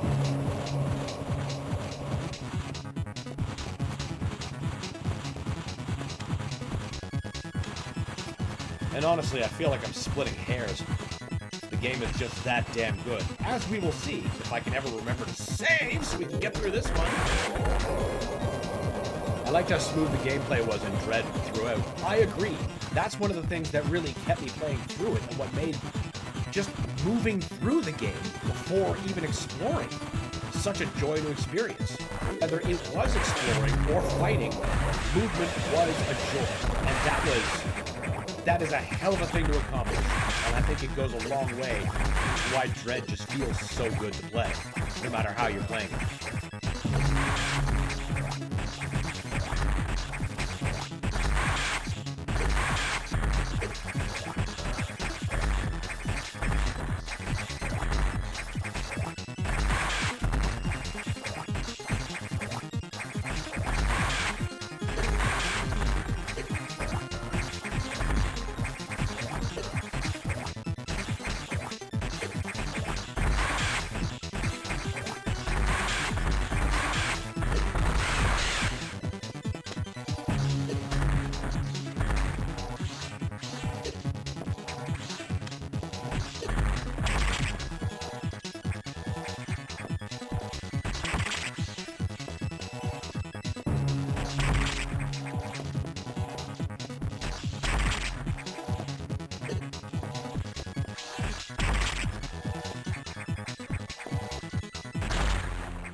Jump back. Speaking of Metroid Zero Mission, I liked the part where you play as Zero Suit Samus. Ah, yeah, a lot of people are real torn on that. Some feel like it was an unnecessary addition to the end of the game. Some feel it was a very quality addition, where I see you fall. Myself, I'm kind of somewhere in between. Like, on one hand, I love having more content. On another hand, it had a lot more to do with my first run through, where some of those Shine Spark puzzles really did not endear Criteria's new super happy Brinstar music. Like, once you get your suit back and it's fully powered and stuff. But that was only because I was spending so long at such enraging puzzles, you know? Just left a sour taste at first. I go back now, I can get every Shine Spark in there within 2 or 3 tries, so that music doesn't have a chance to overstay its welcome. So it goes down much better.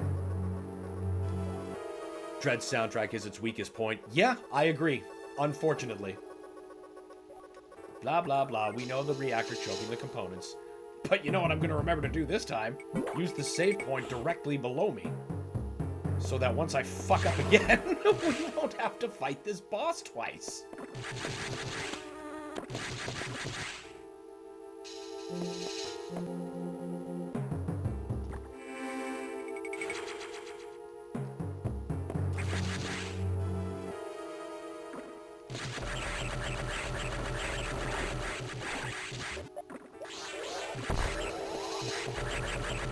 I am also torn on the Zero Suit part. Yeah, I totally get it, Brad.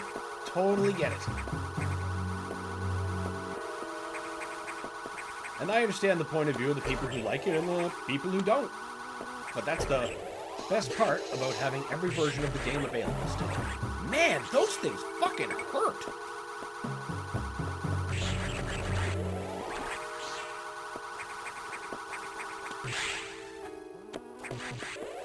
That's what must have, got me, quote-unquote, last time. Just underestimating how much damage those guys were doing. Because I was just regarding them like a bunch of nothings.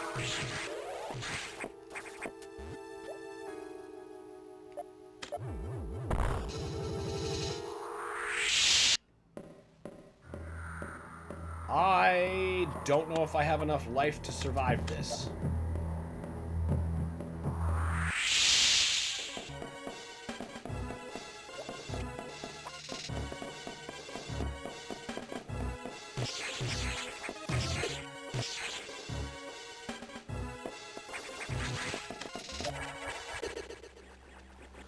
Good thing we saved. Very good thing we saved. That would have been tragic to have to do that 3 parts in a row. Have you played Metroid Dread on Dread mode? Yes, but I haven't actually finished the game on Dread mode yet. At least I think I have. It wasn't hard mode. I know it wasn't just the main mode I did.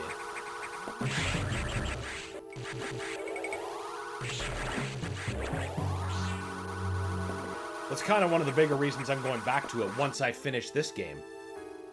To refresh myself on Dread.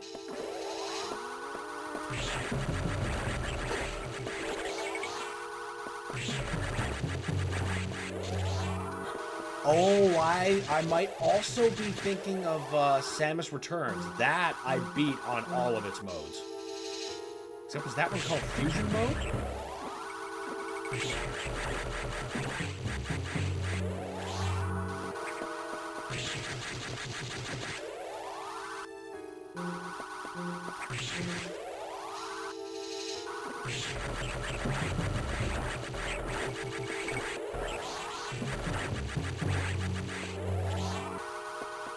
BB is seriously hard as fucking Dread. You have to be like inventory stacked to have an alright time. You also have to be like real familiar on your actual like movement. Know when to use like your phase shift and your dash. Because phasing through attacks is just as important as countering them.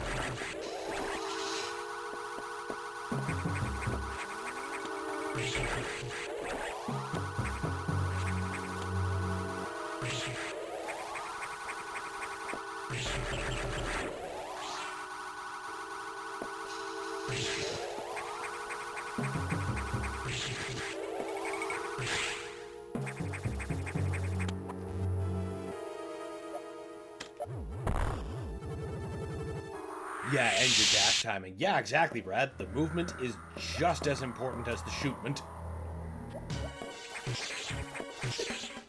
Oof.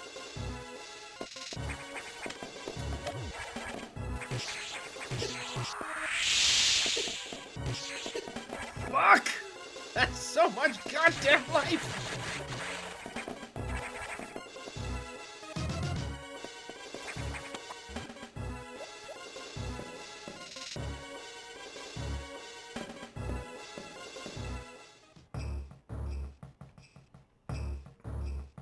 The fight is badass, but it's hard as shit. It's really fun to watch pros play that game. Looks like some parkour shit. Oh yeah, somebody who's like got a real handle on the flow of things. It's like watching a completely different game be played.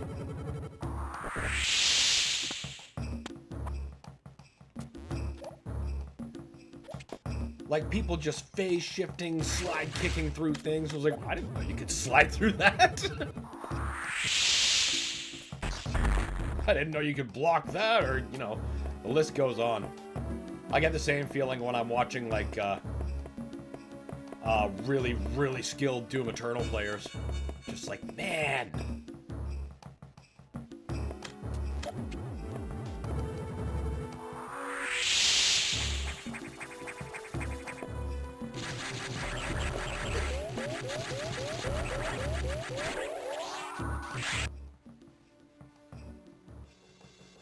I think we need to keep pushing up.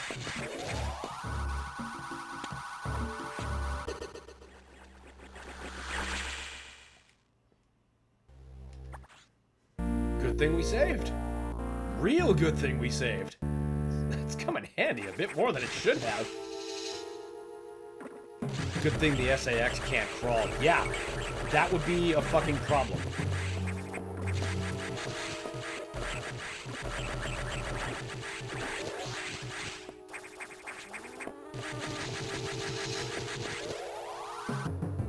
Some people playing Doom Eternal aren't even playing the same game. They're crazy. Like how quickly they can pop up those switch combos. And then I'm like, how do you know that cooldown is there? Like, specifically the people who play at that speed without a HUD. Like, how are you doing this? That is just too much information for me to give up. I need to know that my blood punch is charged. How much chainsaw fuel I have. How long my chain gun shield is still cooling. Are either type of my grenades ready? Removing that information from myself, that's too much. I can't do it. Shit! You get here, the screw attack misses you. Oh my god.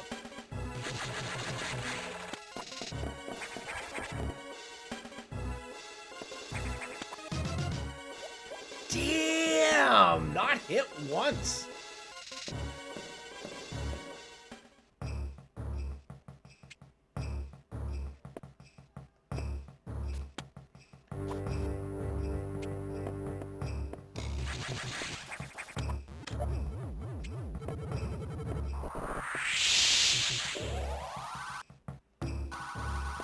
Phil, hope you enjoy some MK World. It looks super fun. I'll get it eventually. It's getting harder to wait the more I watch Mario Kart World content.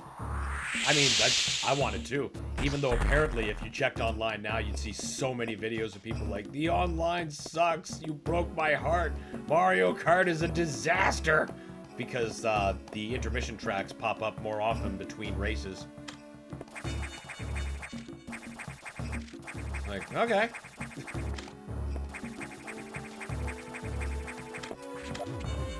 I mean, I'm just interested in exploring the world, so I would have driven them based on that alone, but apparently, those tracks are the only place you can hear, like, the real depth of the soundtrack. Like, did you know there's Super Mario Land 2 music in there? You wouldn't, unless you either listened to it online, or you drove those tracks. So, you know, I'm obviously not in the camp that opposes them. The ultimate bounty hunter killing machine defeated by corners. Isn't that always the way? That's true, everyone is upset about that.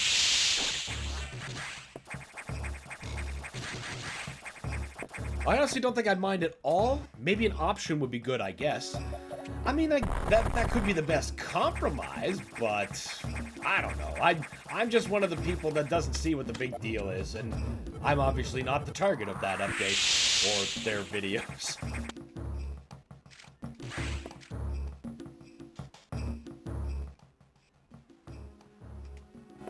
So I just brush it off. I know when I do finally get around to being able to get a Switch 2 in Mario Kart World. That is going to be the first game that I get, and I'm going to drive the hell out of all those courses.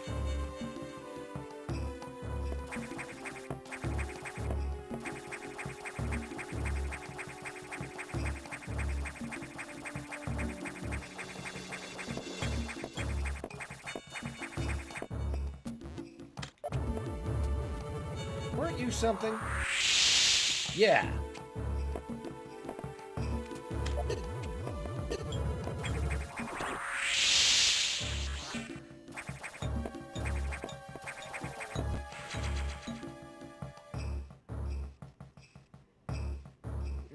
Thought I heard something.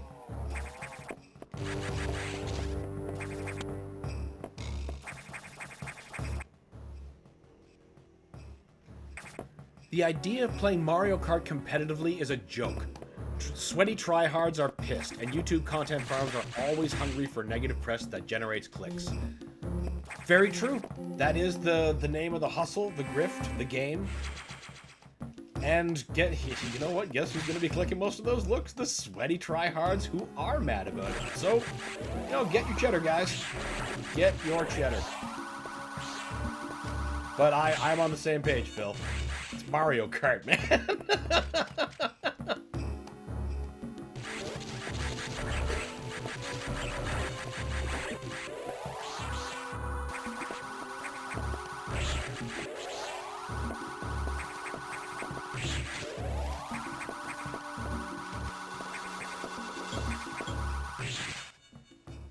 Wait a minute. Oh, you're locked. That's what the problem is. Do we need to choke you out? No, that's not the way it is. The game does need options and modes, though. They need a classic race mode and a route mode. Everyone is happy. Well, there you go. I guess there is a good middle ground that can be struck.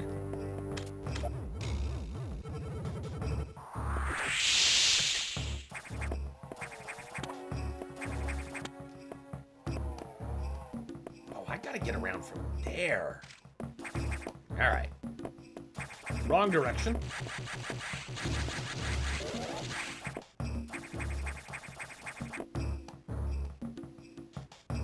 More options. Yeah, I got that. Yeah, that's pretty much exactly how I feel about it too. Yeah, it doesn't seem that difficult to reach at least something arriving at a consensus that people might be happy on. I'm sure by the time I get around to getting a system, that they'll have fixed the issue. Oh, come on!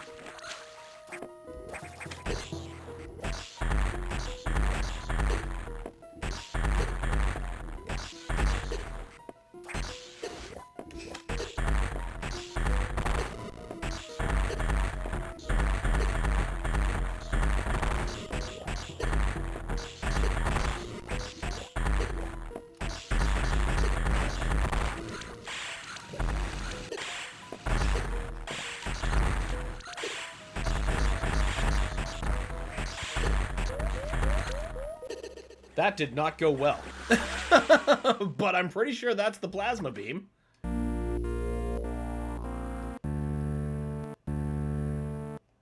Thank you, save point.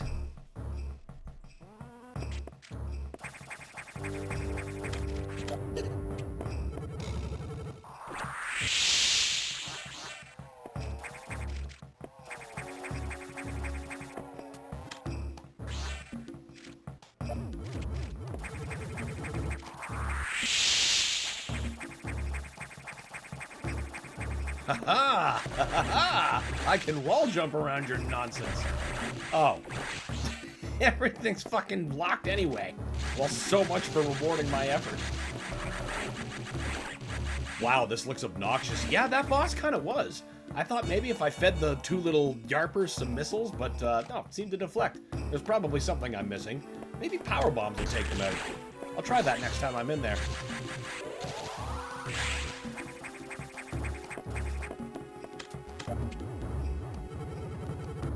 When you're on the Switch 1, can you see if your friends are playing on the Switch 2? That's a good question, actually. I don't know.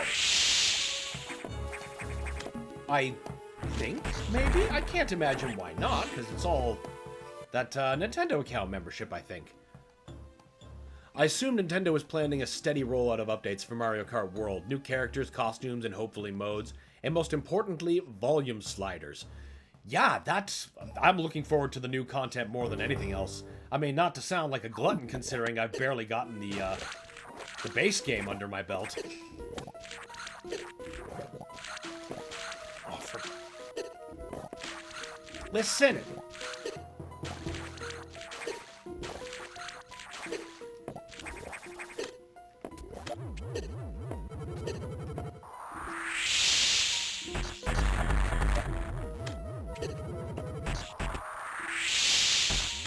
Okay, so we just have to keep dropping power bombs to ensure no fireballs.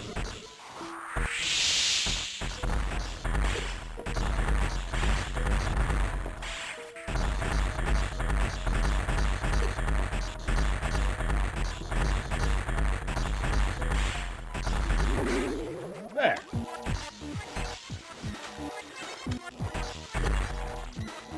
Samus.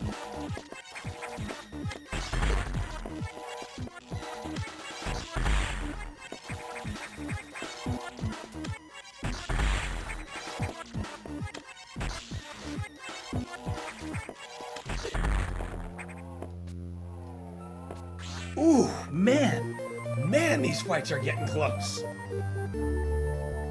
Of course they didn't default volume sliders, please understand. Oh, Nintendo, we will always understand somehow.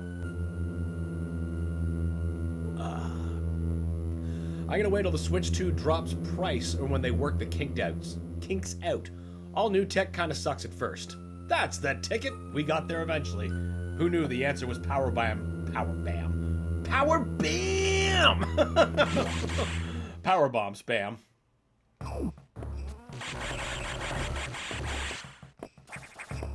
That's fair. I'm hoping for first of all the new memory that it uses to come down in price. But it's the same way it was with Switch 1, you know, the kind of memory card I wanted when it originally came out and eventually got towards the end of the system's life. At the time the system launched, that memory card cost more than the system I was putting it in. So I'm waiting for a little bit more of an equilibrium that way. Also, maybe I've kind of been pampered, but my Switch 1 is an OLED, my Steam Deck is also an OLED, so I kind of want to wait till the inevitable OLED edition.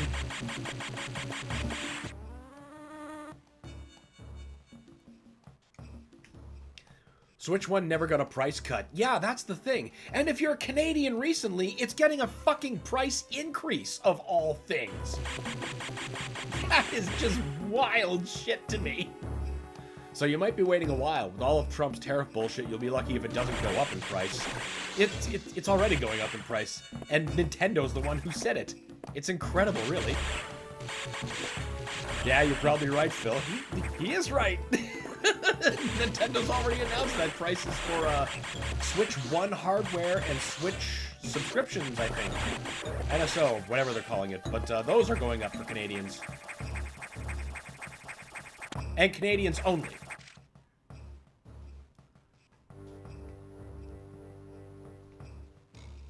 Yeah, I don't know about any price cut. The console sold like gangbusters. They ain't dropping shit. That's the problem. That's the problem. We put them on the pedestal. Now they're like, no, I ain't coming down from that. Yeah, I got the Switch OLED too. Worth it. 100%.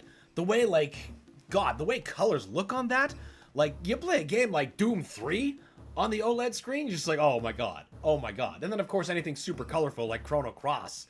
Absolute singer on a screen like that. It broke launch records. If there wasn't a horrible turnout, maybe they'd consider it like the 3DS, but I highly doubt it will. Yeah, that's the thing. I had hoped maybe that there could have been a reaction like that, at least something that would cause a reduction in software price, but no such luck. We told them it was okay, and now they're getting away with it. What did you say, Dan? It's raising its price? Yes, that is what I said. Nintendo is raising the price on the Switch 1 in Canada. If anything, maybe hold out for Special Edition or OLED model years from now. Unless there's that one game you can't wait on. For right now, there's not really one game that I can't wait on. Like, I can wait plenty for Mario Kart World. If anything, it's gonna get better and better the longer I spend waiting for it. So that value is always going to increase. But for right now, I mean, yeah, I guess I want Donkey Kong Bonanza, but that's not like I gotta have it. It's not like an id Software game, you know? And we all know I'm playing those on the Steam Deck or my tower. And while I will double dip because I love id, I gotta wait to get the unit first. That's not a system mover. That's just a flourish because I love id Software. Backwards compatibility and free upgrades to my existing Switch games was a bigger selling point to me than Mario Kart. I don't blame you.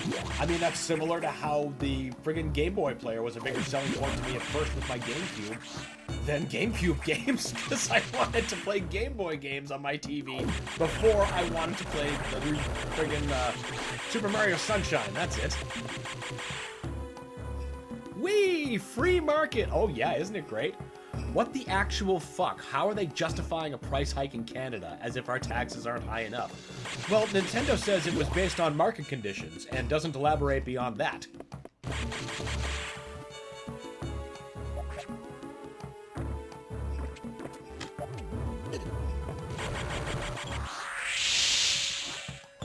So it's like, wow, I guess I already have my Switch hardware and that it's in good health. Because holy fuck. It just blows my mind to pieces that a God, how is it old? Is it? It's 8 years old? Switch 1 8 years old? Is that right? That 8-year-old hardware is seeing a price increase? Like, man, you can't make this shit up. You just can't. Oh, I see that circle bit over there. Oh, I have the space jump and the power bombs. I might be able to get that now.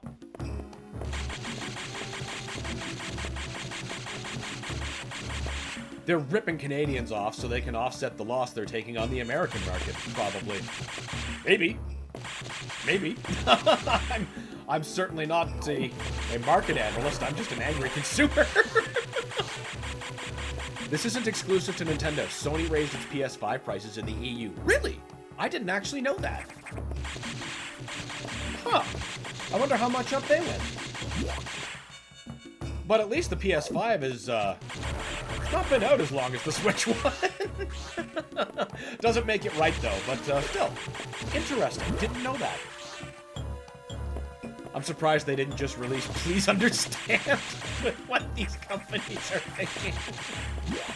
You have to wonder sometimes. You really do.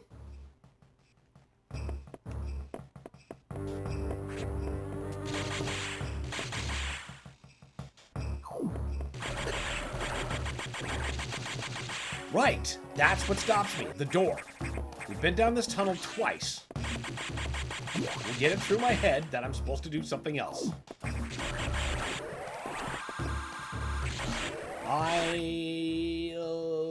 Yeah, that's... Actually, there's a couple things I see. Yeah...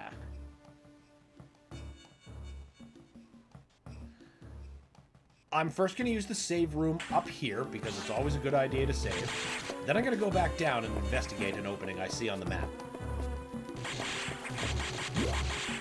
I genuinely think it's to make the jump in price for Switch 2 less jarring. To increase the price in Switch 1, I suppose that would seem okay if it weren't, you know, 8-year-old hardware.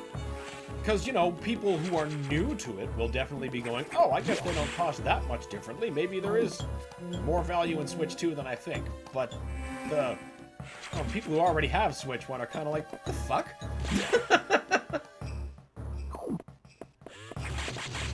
Money! Yep, Phil gets it. It's our fault. We just put down a piece of wood.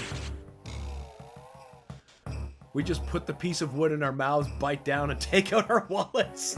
It's true. Infinite growth in a recession. Oh, it's obviously possible if you're executive brain, which I definitely am not. I'm sure it makes sense somehow, just not to me. It's hilarious. Yeah, it is. I mean, it's not funny when you get to the register. It's definitely not funny then. But watching this shit unfold has been interesting, if funny.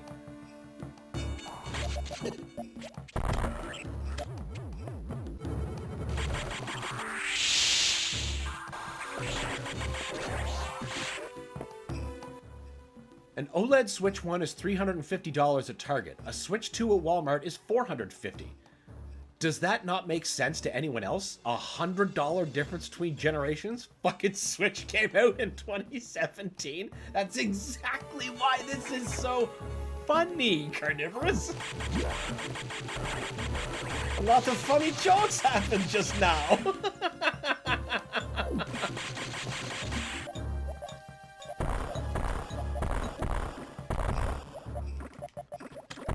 Wait, I don't gotta do that nonsense. We can just do the power bomb look. That's how we do things here. I think the Switch 2's hardware price is fair for what you're getting. It's the software that's the real ball buster. The software is the ball buster. Like, I'm still kind of galled by the fact that, you know, just regular version of Bonanza will cost, or Mario Kart World, will cost me just as much as my premium with DLC still coming Doom the Dark Ages.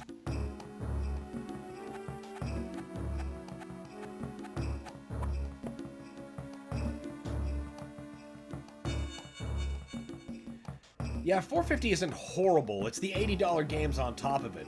That's what makes... I want people to be more aware of the Steam Deck. Because if you're gonna spend that much money, just get one of those.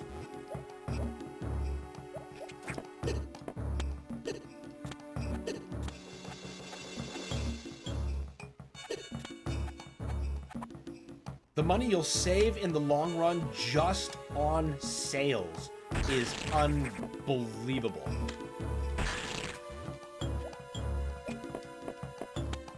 Fuck!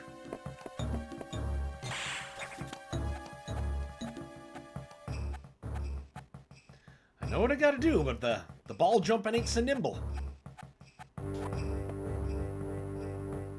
I'm never spending 80 bucks for a vanilla game with nothing extra. Get the fuck out of here with that. That's very difficult to, you know, warm up to. I get it. I totally get it, Carnivorous. No more Game of the Year games or Nintendo Selects paying 60 to 80 price for old GBA remakes. It's insane. At least in the case of that remake, like, let's say, Link's Awakening, just to make it drive it further home, because that's a GBC remake. That was an $80 port that I happily ponied up for. I mean, I enjoyed it, but I get it.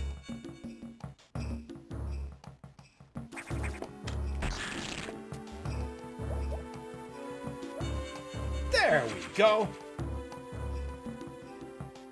I heard the digital versions of those games will be slightly cheaper. Really? Where'd you hear that? I would love for that to be true.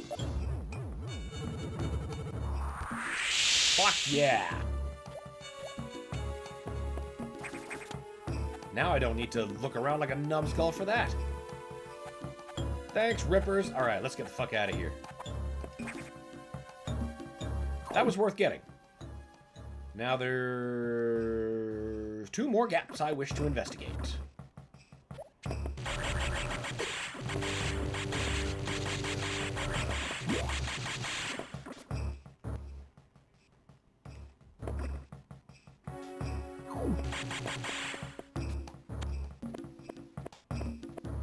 In the long run, digital games on Steam end up being cheaper. Oh, I need the gravity suit for that. By that I mean, like, just as an example, RoboCop Rogue City. AAA, well, semi-AAA. We'll call it AA. Yeah, because Nacon's not AAA. Anyway, it's a meaty, good-looking first-person shooter. It's a recent first-person shooter. It is $6 Canadian right now and change. You don't see that kind of sale on the Switch ecosystem, ever.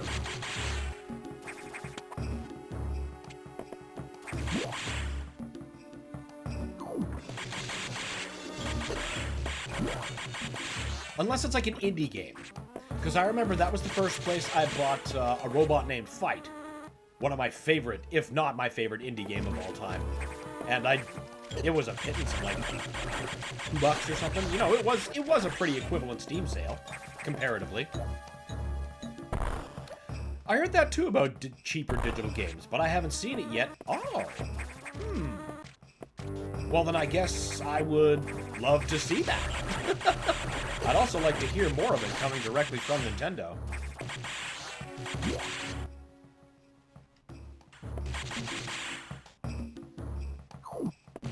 Helldivers 2 is $40 standard. Wow, that's outstanding. That's where we ought to be.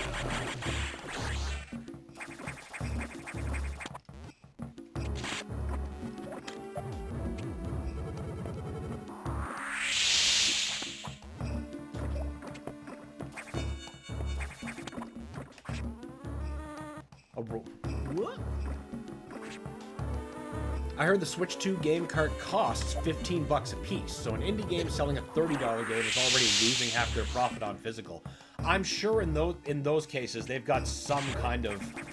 They had to have had something worked out with limited run. In the case of at least the indies that go that way. But otherwise, general indies that you might find on the physical, like, you know, I almost called it Kmart, but Walmart shelf, that's totally different, and you're absolutely right about that. A Robot Named Fight is also one of my favorite indie games ever, Dan, thanks to you. Well, thank you! I am honored to have influenced your taste.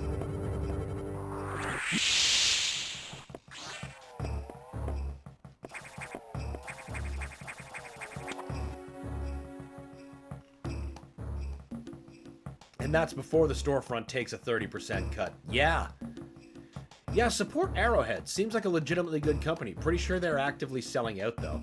See, that's what made me think of the Gauntlet game I observed on Steam that I didn't know existed. I guess it's just new Gauntlet, but it's made by Arrowhead, and it's like $2 right now. So I'm thinking, you know what? I'll try that. Get a feel for how Arrowhead works. Because I fucking love some Gauntlet. They did work something else, those game card keys, and everyone hates them. Well, the Nintendo solution always creates more problems on its way. Like, remember how the Game Boy Advance got a rechargeable battery and a backlight, and then it lost its headphone jack. Like, what? Who does that? Who else but Nintendo? Please understand.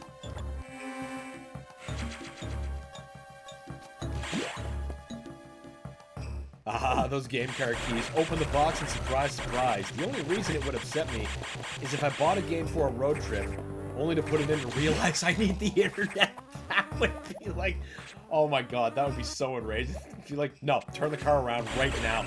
Just fuck all of this.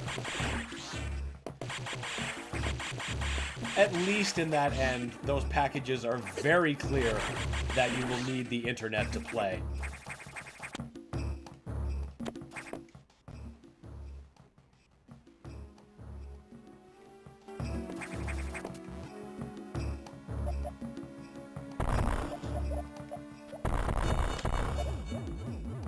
Who else but Quagmire?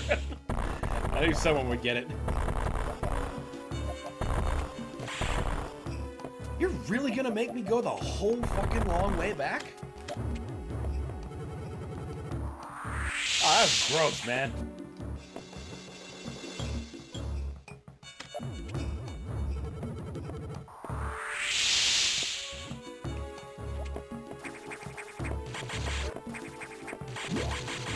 That's just the data room. Fuck! That is so bull!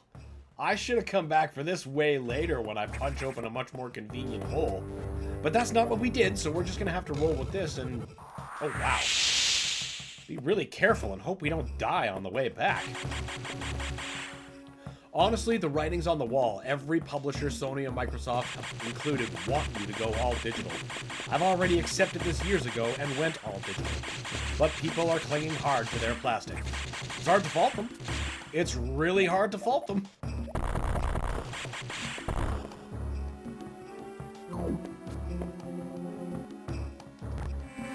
I mean, that reminds me of, No, it wasn't. I don't know if it was like said recently or if it was just brought up in a recent video. But there was a Ubisoft thing, so of course it was Ubisoft, and of course I have no real trouble believing it, but one of their TOSs stated that you had to, when they stopped supporting the game, uninstall and destroy your physical copy. Like, what? Are you insane?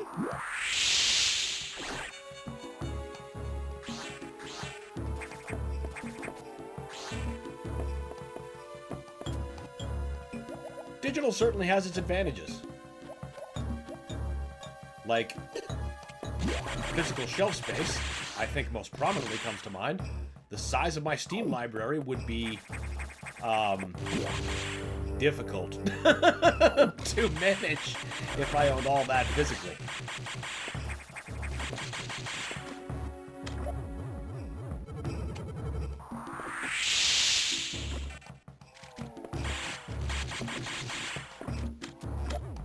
Oh, that was Concord. Okay. But still, like, what the fuck kind of TOS is that? Stuff like that is what makes people cling extra hard to their plastic. Especially now with certain companies, Ubisoft like that, trying to go out of their way to make sure you get nice and comfy with not owning your games. Which is something I wholeheartedly reject out of hand.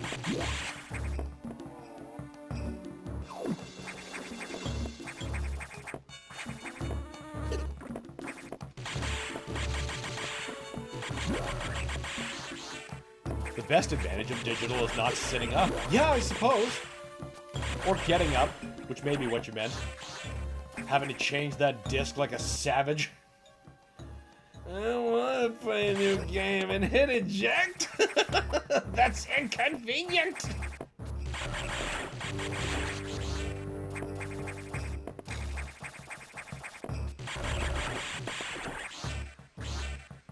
I appreciate how GOG handles digital. That, you know, you can buy your game, have it on your account, but you can also download the raw installer at any time. So you can always have a copy of it archived somehow, no matter what.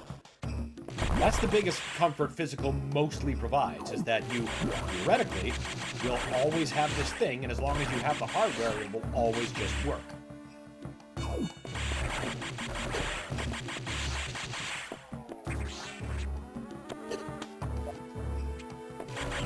How that bears out is honestly just dependent on how whoever you're buying from sets up their market. Like the 3DS Virtual Console, all my purchases from that are still perfectly fine. That network was shut down, but...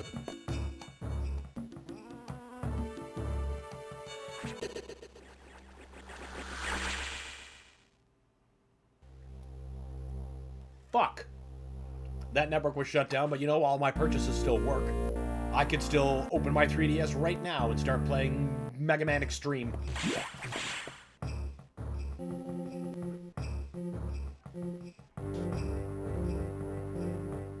Digital has the convenience of online backups if you lose your hardware, cartridges are lost or destroyed. That's another thing that I will sing as the positives. Like, certain games, like now, especially older PC games, or PlayStation 1 titles, which I hope all get, you know, PS1 or PC ports, etc., all that good stuff. Disc rot. You know? Eventually that disc is going to rot, and then you will definitely lose access to the game stored on it, you know? But, if I can always just download Doom 2, then it's only heartbreaking that the Doom 2 disc rotted, and not devastating because of the loss of Doom 2.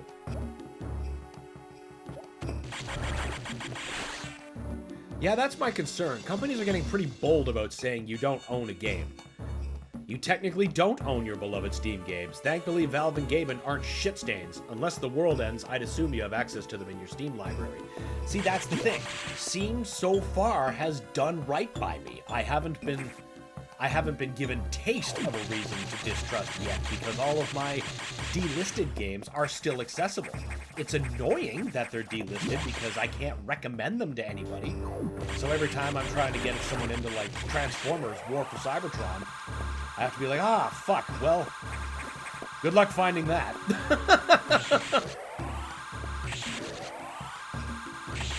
You're gonna have to sail the seas or be ready to pay out that ass for a digital key. But so far, Steam is doing right by what I define as ownership. Not as good as GOG, that extra sauce of letting you download the raw installer that you can have. But I don't think Steam's ever going to concede to that because no publisher will ever let them, let's be realistic. Another advantage to having digital is not having to worry about inserting or put away any discs or cartridges. I agree. Wear and tear on consoles is absolutely a thing. You can reduce them that way with digital.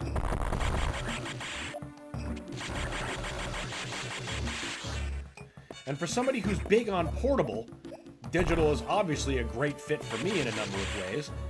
Because, I mean, just looking at my Switch, the hundreds of games that are on it, or the hundreds of games I can access via Steam, on my Steam Deck. I can have access to so much, just like as some little package in my bag, as opposed to, like, God, I'd be lugging around a whole 2-cube box if I were trying to tote around my Steam library physically, or my Switch library physically, but, you know, digitally, I've just got access to it at all times. So far, knock on wood.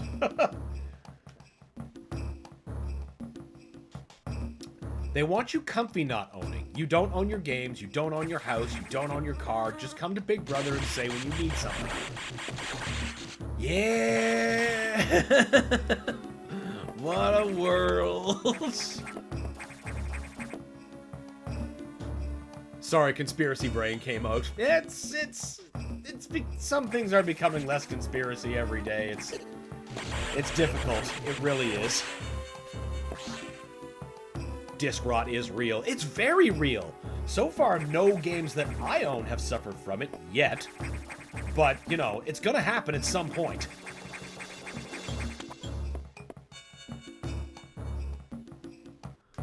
I also don't have to worry about accidentally breaking discs or cartridges. That's true.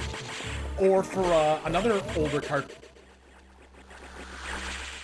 Those green motherfuckers, I'm starting to think, do entirely too much fucking damage. It's been that same son of a bitch in the same part every time. I'm getting close to getting to the save point. So you know what? We're just gonna charge up, instead of forcing my way through. But as I was trying to say before I was rudely interrupted, older cartridges and their save games, like say, I don't know, anything on the Super Nintendo.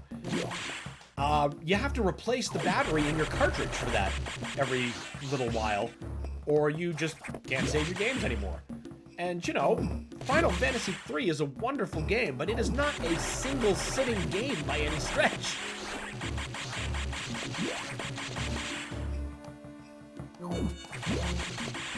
A digital copy of that would suffer from no such malady.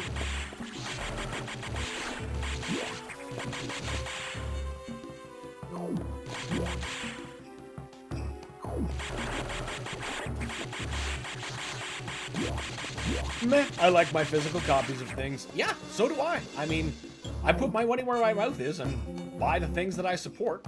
I mean, that's why I have a physical version of Doom Eternal that I went out of my way to get. Because I wanted that tangible Doom Eternal that I can hold. And know that even if Bethesda.net goes down, I can just pop this in a Switch and it will just play.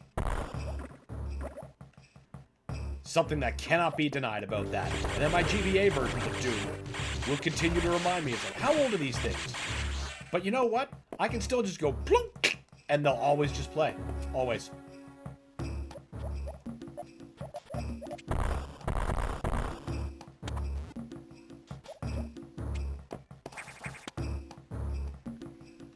For sure, shitty companies choosing not to archive support their games is frustrating, and capitalist shitheads wanting you to rent rather than own them. Oh yeah, it's shit all around. It's just shit all around. And that is why the 7 Cs exist. Valve has always been pro-consumer. It's hilarious how much of a fit Tim Sweeney throws because nobody wants to use Epic. Has he considered not being an asshole? Has he considered being pro-consumer? I mean, you could argue his monthly free games are massively pro-consumer, and I'd be pretty hard-pressed to argue that. But the other policies, maybe not so much. I mean, let's be real. I'm mostly upset that I don't want another launcher. There's already too many damn launchers. Just launch Steam and give me my shit. Will we at least own the bug we have to eat? Oh, no. That's going to be rented. And then, when, you know, it passes through us, that's reconstituted bug. And then that can be reused again. After it's been treated and sterilized, I'm sure. We'll all be eating recyclables soon enough.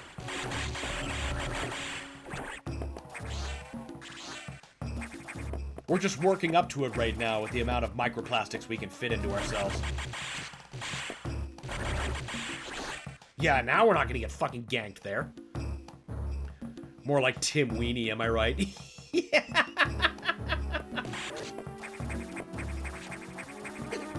Oh, for God's sake.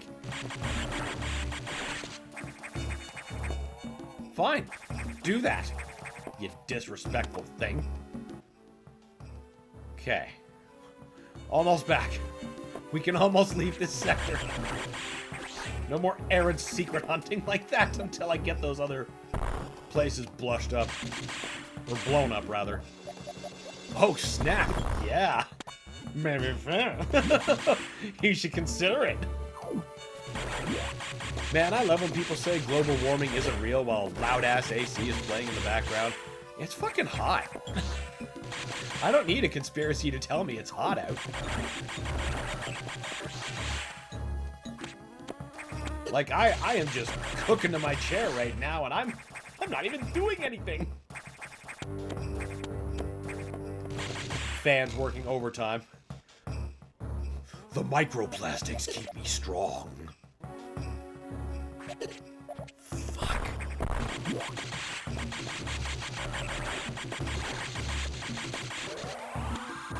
No, you don't. Get the fuck away from me.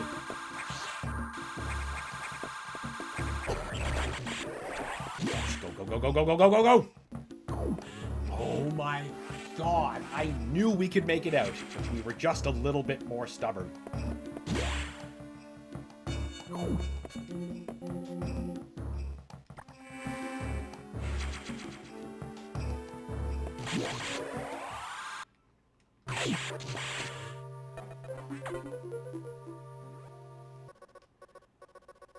What?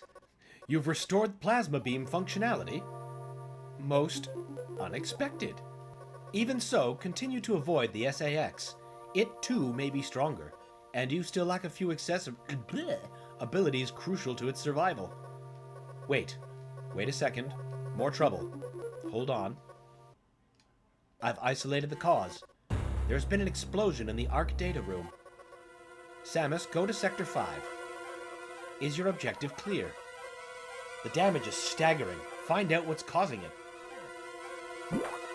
In Sector 5, that's gotta be the nightmare.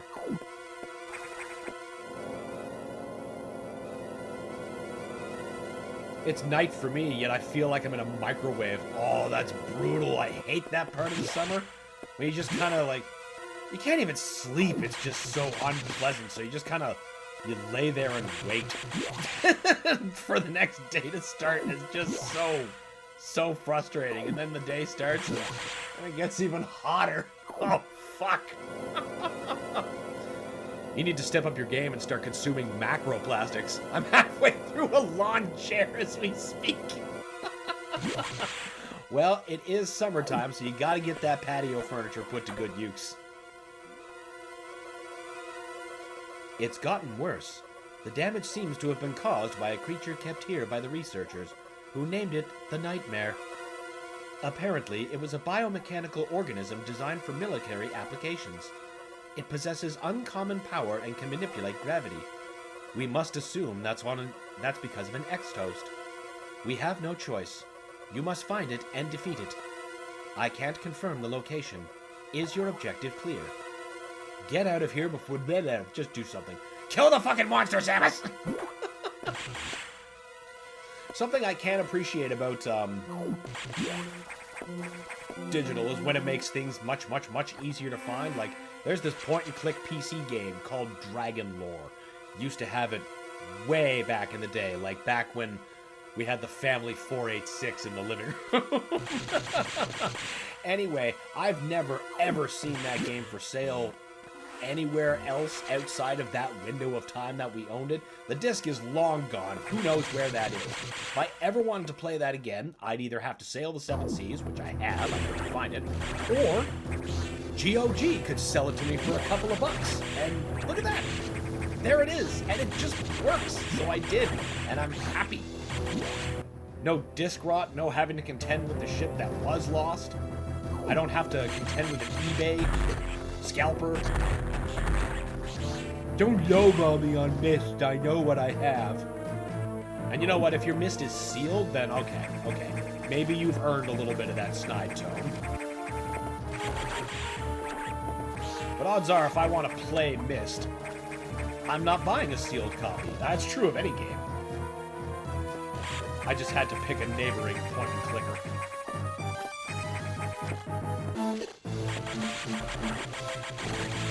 Gotta finish off those long flamingos to meet my government-required macroplastic ingestion quota. You are gonna make a difference, soldier!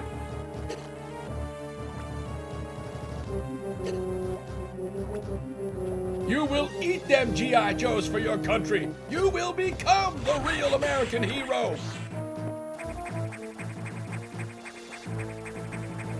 The fuck am I still trying to wall jump for when I have the space jump? That is some force of habit is what that is. Okay, I don't mind when doors are wrecked and I can still get through them. It's kind of more menacing, but... Oh.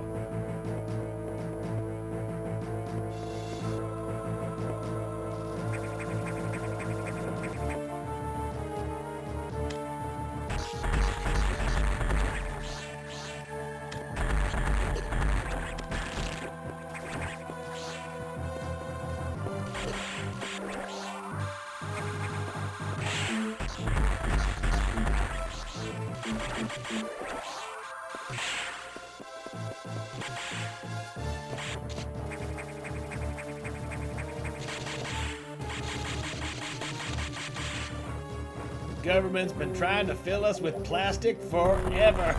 It started with American cheese. I can imagine somebody believing that.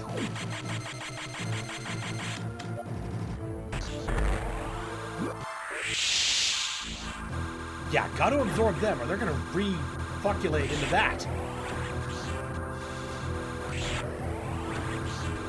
Don't give the pirates a mermaid half. I don't even have a gravity suit.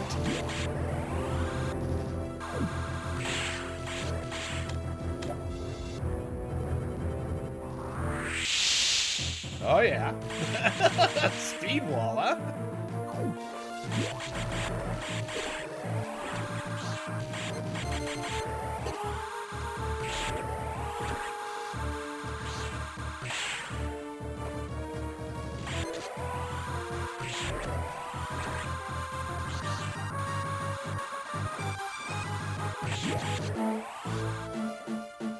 I do believe American cheese is plastic.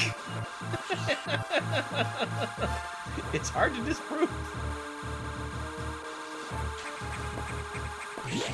And you have to spell your cheese with a Z.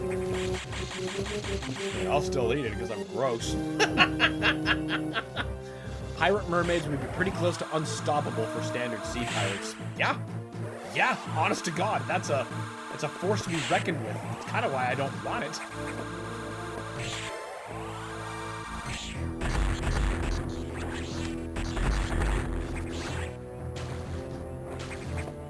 It's good for you. Eat it.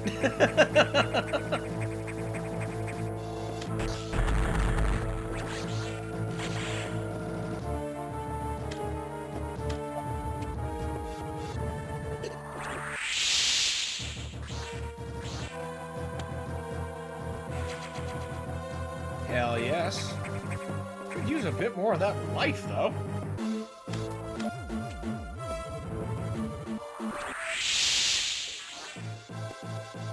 I like the mer pirates. I don't like dealing with them when they're faster than my laser, but I like them just fine. Maybe we'll see them come back in Prime 4 as the next level of phase-on experiments, since they've probably reached the zenith of experimenting with Metroids. I'm sure they're going to find some way to write phase-on into it.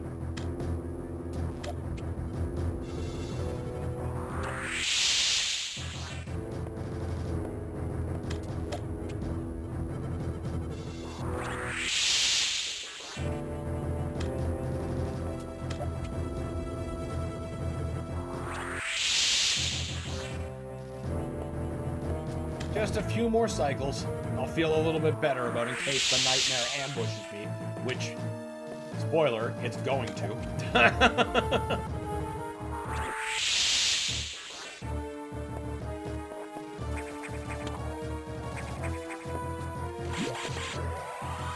Really picking on those innocent poop crabs. They know what they did. They know what they did. And remember, they're not poop crabs anymore. They're ex-parasite hosts. The gentle poop crab that was is only a skin suit.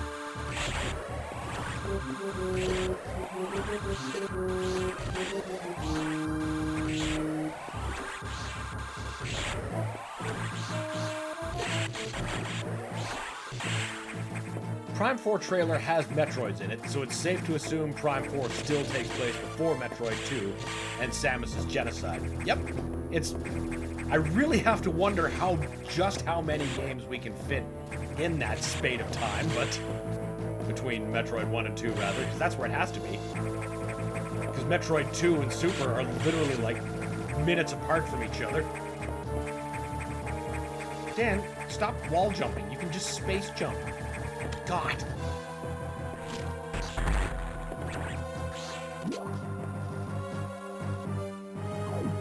Is this a bug or a feature? It's bugs that became a feature. The feature of replenishing my life. Thank you. That's weird for an exoskeletal creature. Replaced with crab's insides, looks and functions like a crab, but isn't. Oh yeah, well the X-Parasite is a totally different kind of horrible space thing. Of course it does things like this.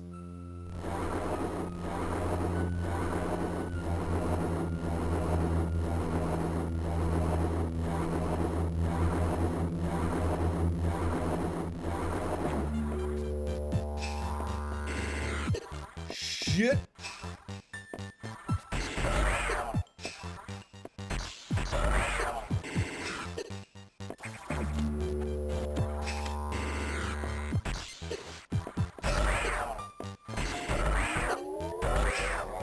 Get away from me!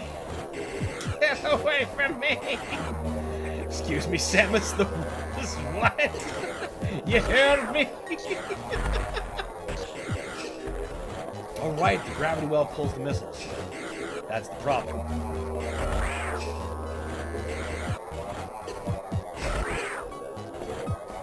I don't think this is the best way to go about this.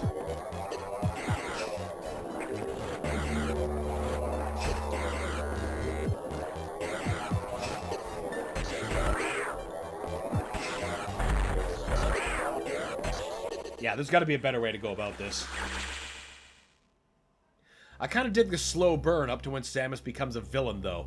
I like the zillion games in between.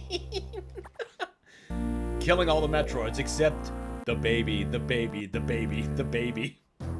Maybe baby.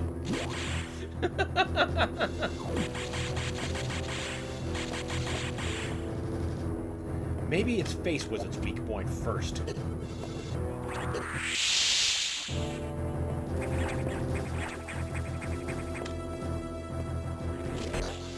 Thankfully, the generous save point will allow us the privilege of learning. Nightmare is a cool boss. It's a shame it only appears in one game. Yep, that's right.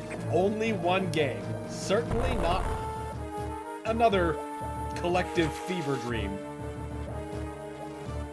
The baby. The baby.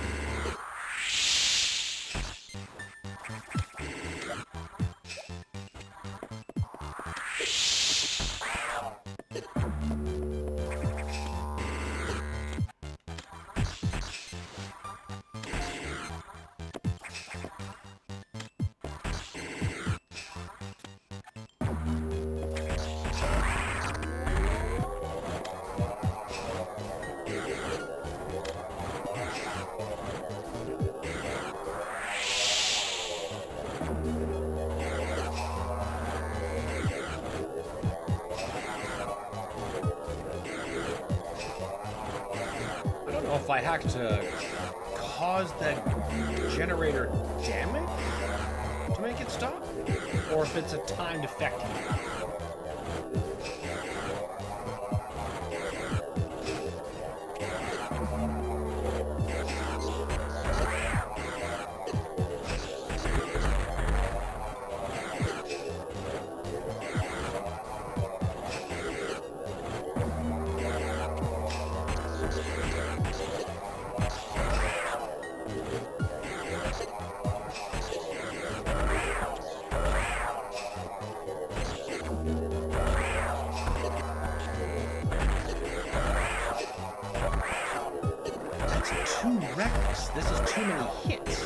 This cannot be the recommended way to fight this guy.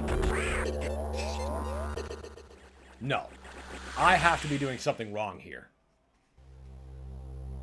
Cool design on this guy. I like his sad face and sea turtle arms.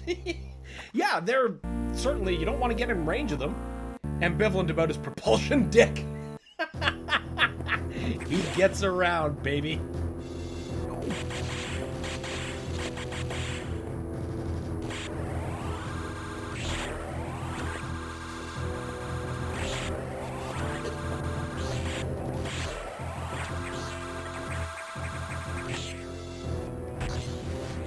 Oh, come on. Just let me through. I'm fighting you as a courtesy.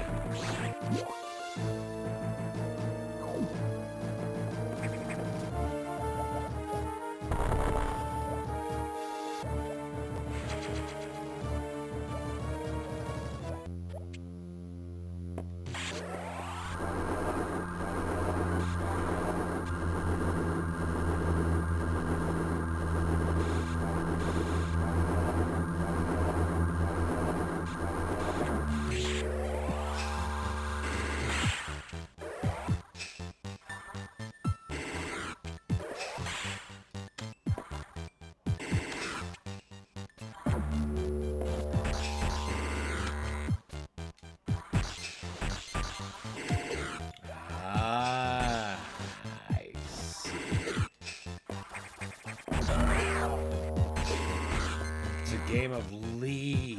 Ah.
Closer that time.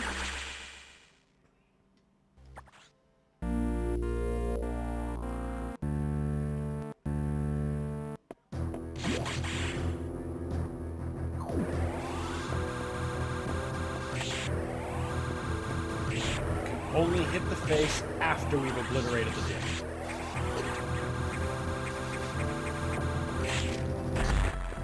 Important safety tip.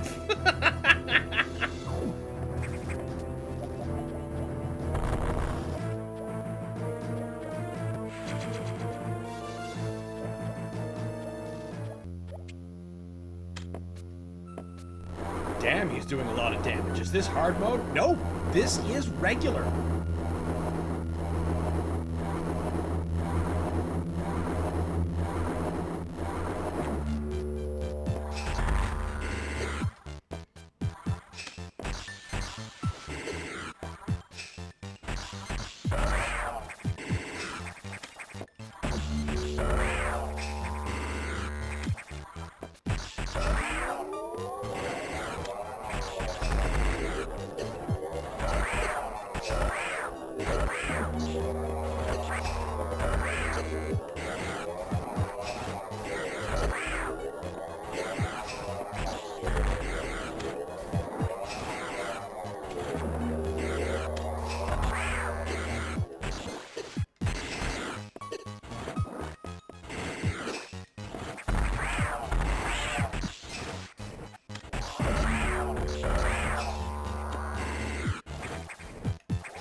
Damn it! I was so close! Ah! This is a better situation. It was, until I ruined it. Shoot him in the turbo taint. We're trying! You've got this! Almost. Almost. We're getting closer every time. I've beaten this game a couple of times, and I don't remember Nightmare tearing off whole energy tanks by bumping into it. You might be better at maneuvering than me, then.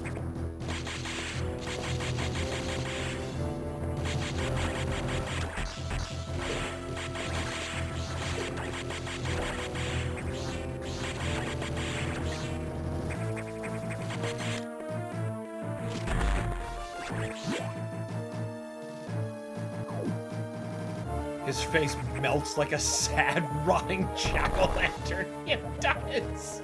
He looks like he's the end of Halloween.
Thanks. I thought we were gonna get him that time. That was going so well. Aw, come on. I just want to beat this guy, then we can save.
Sake.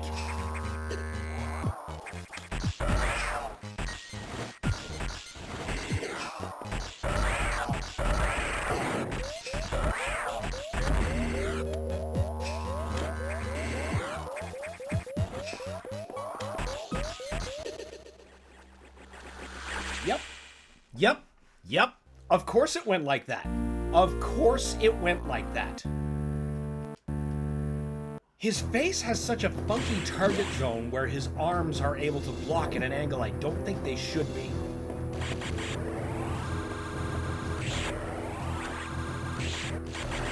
Kind of think that big oozing face is a lot easier to hit than I'm being given credit.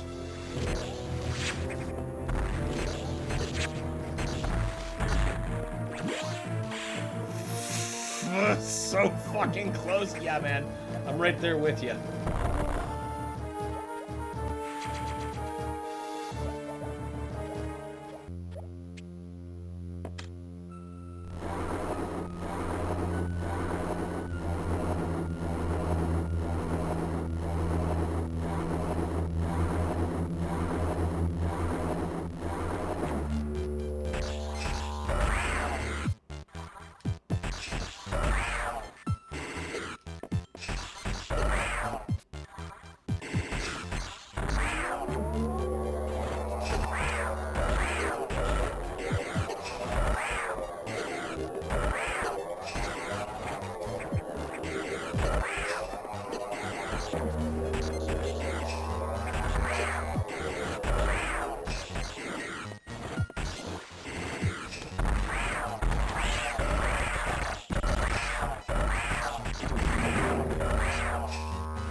Just die, you putrid pile of fuck! God! I think you're better off shooting from the wall than attempting the narrow 45-degree opening. You're right about the angle, but, see, the thing is, His Majesty chooses to stop at erratic times, so I can't always plant myself on the wall. I do have to be more horizontal in those shots, though. I got way more success just using the floor.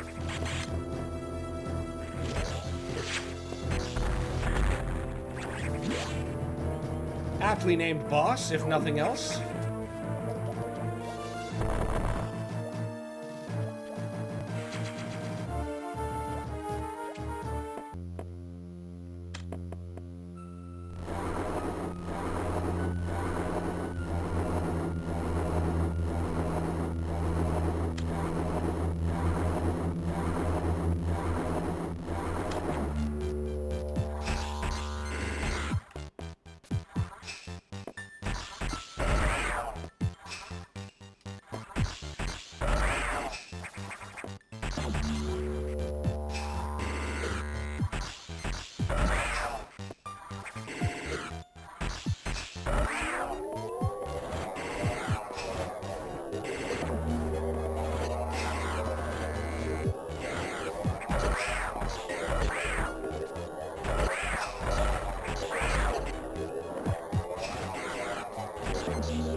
Now, stop so I can shoot you? Oh yeah, nice and crunchy there.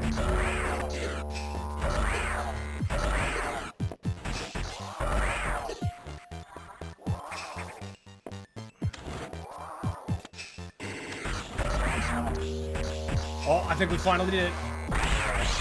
There you... Oh, it's not over yet.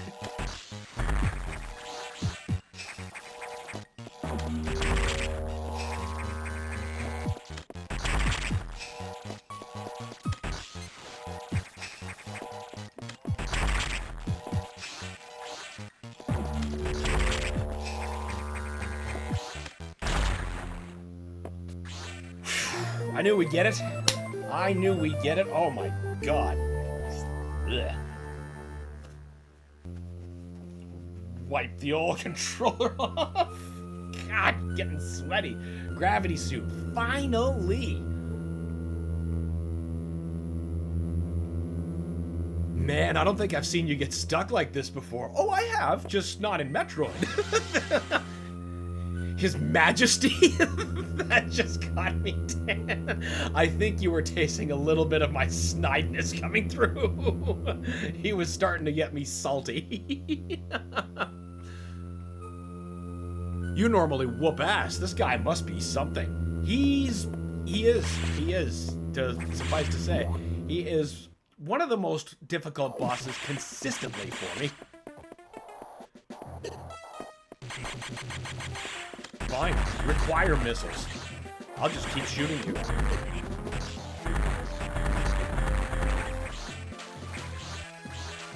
Could be worse. Nightmare's boss fight could be a game show. You're right. Oh my god. I'd never play this game again if that boss fight was a fucking game show. Face like a forgotten Tupperware container. Yeah, he's the meal that was probably 2 weeks ago. Why don't you love me? I'm sure a great Jim Henson puppet could be made. Perfect, he lined up for the wall shot. He did, and it was so opportune. Ah. Heroic third phase rally there. Oh, thank you. That was not an easy battle. But as always, the trick is just be more stubborn. And if there's one thing I am very skilled at, it is being stubborn. Woo, doggy! Yes, sir. Man alive. There are men alive here. God, where's a save point? Can I get through that from here?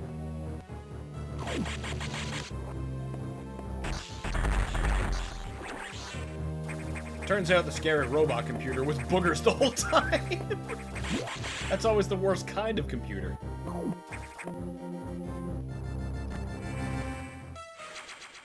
Perfect. All right, good, because we went a little bit of overtime, but we are definitely out of the time that we have available to stream today. I sure had a lot of fun doing this. We finished Legacy of Rust earlier. We finally conquered this son of a bitch, so when we continue, we can go on and... Actually, I think there's a lot of secrets throughout the base that we'll be able to get now that we've got the gravity suit, we've got the power bomb, we've got the plasma beam. Pretty sure at this point the ship is our oyster. I mean, apart from there's other things first that have to be done in like the aqua sector, and then later on there's I've been referring to them as punch holes, but they're kind of like convenience tunnels that open up between the sectors, so I'm not going to end up at a point where I'll go like around and then have to go all the way back around again just to get out of the room, but you know, all that stuff will be activated. We'll get there when we get there. I want to thank every one of you for sitting down, spending some time with me. I hope you had fun, because I sure as hell did too. You guys are all why I do this. Alright, that said, feel free to join us tomorrow where we will... You know, I don't know what the other game was going to be. I did not anticipate actually finishing Legacy of Rust today, but we will be continuing with more Metroid Fusion on our road to Dread, and I guess we'll just have to figure that out. And to see that, you'll just have to tune in. Thanks for kicking that garbage turtle's ass. Very cool. My pleasure, Totem. Very fun. Have a good evening. That's the plan, Toil. Thank you. Another great stream, buddy. Thank you, Brad. I'm glad you had a good time. All right, everybody. Feel free to join us tomorrow for some more gaming nonsense. But until then, I'll see you later.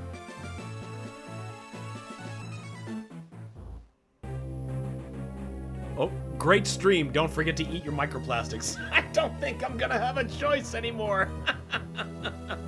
All right, see y'all tomorrow.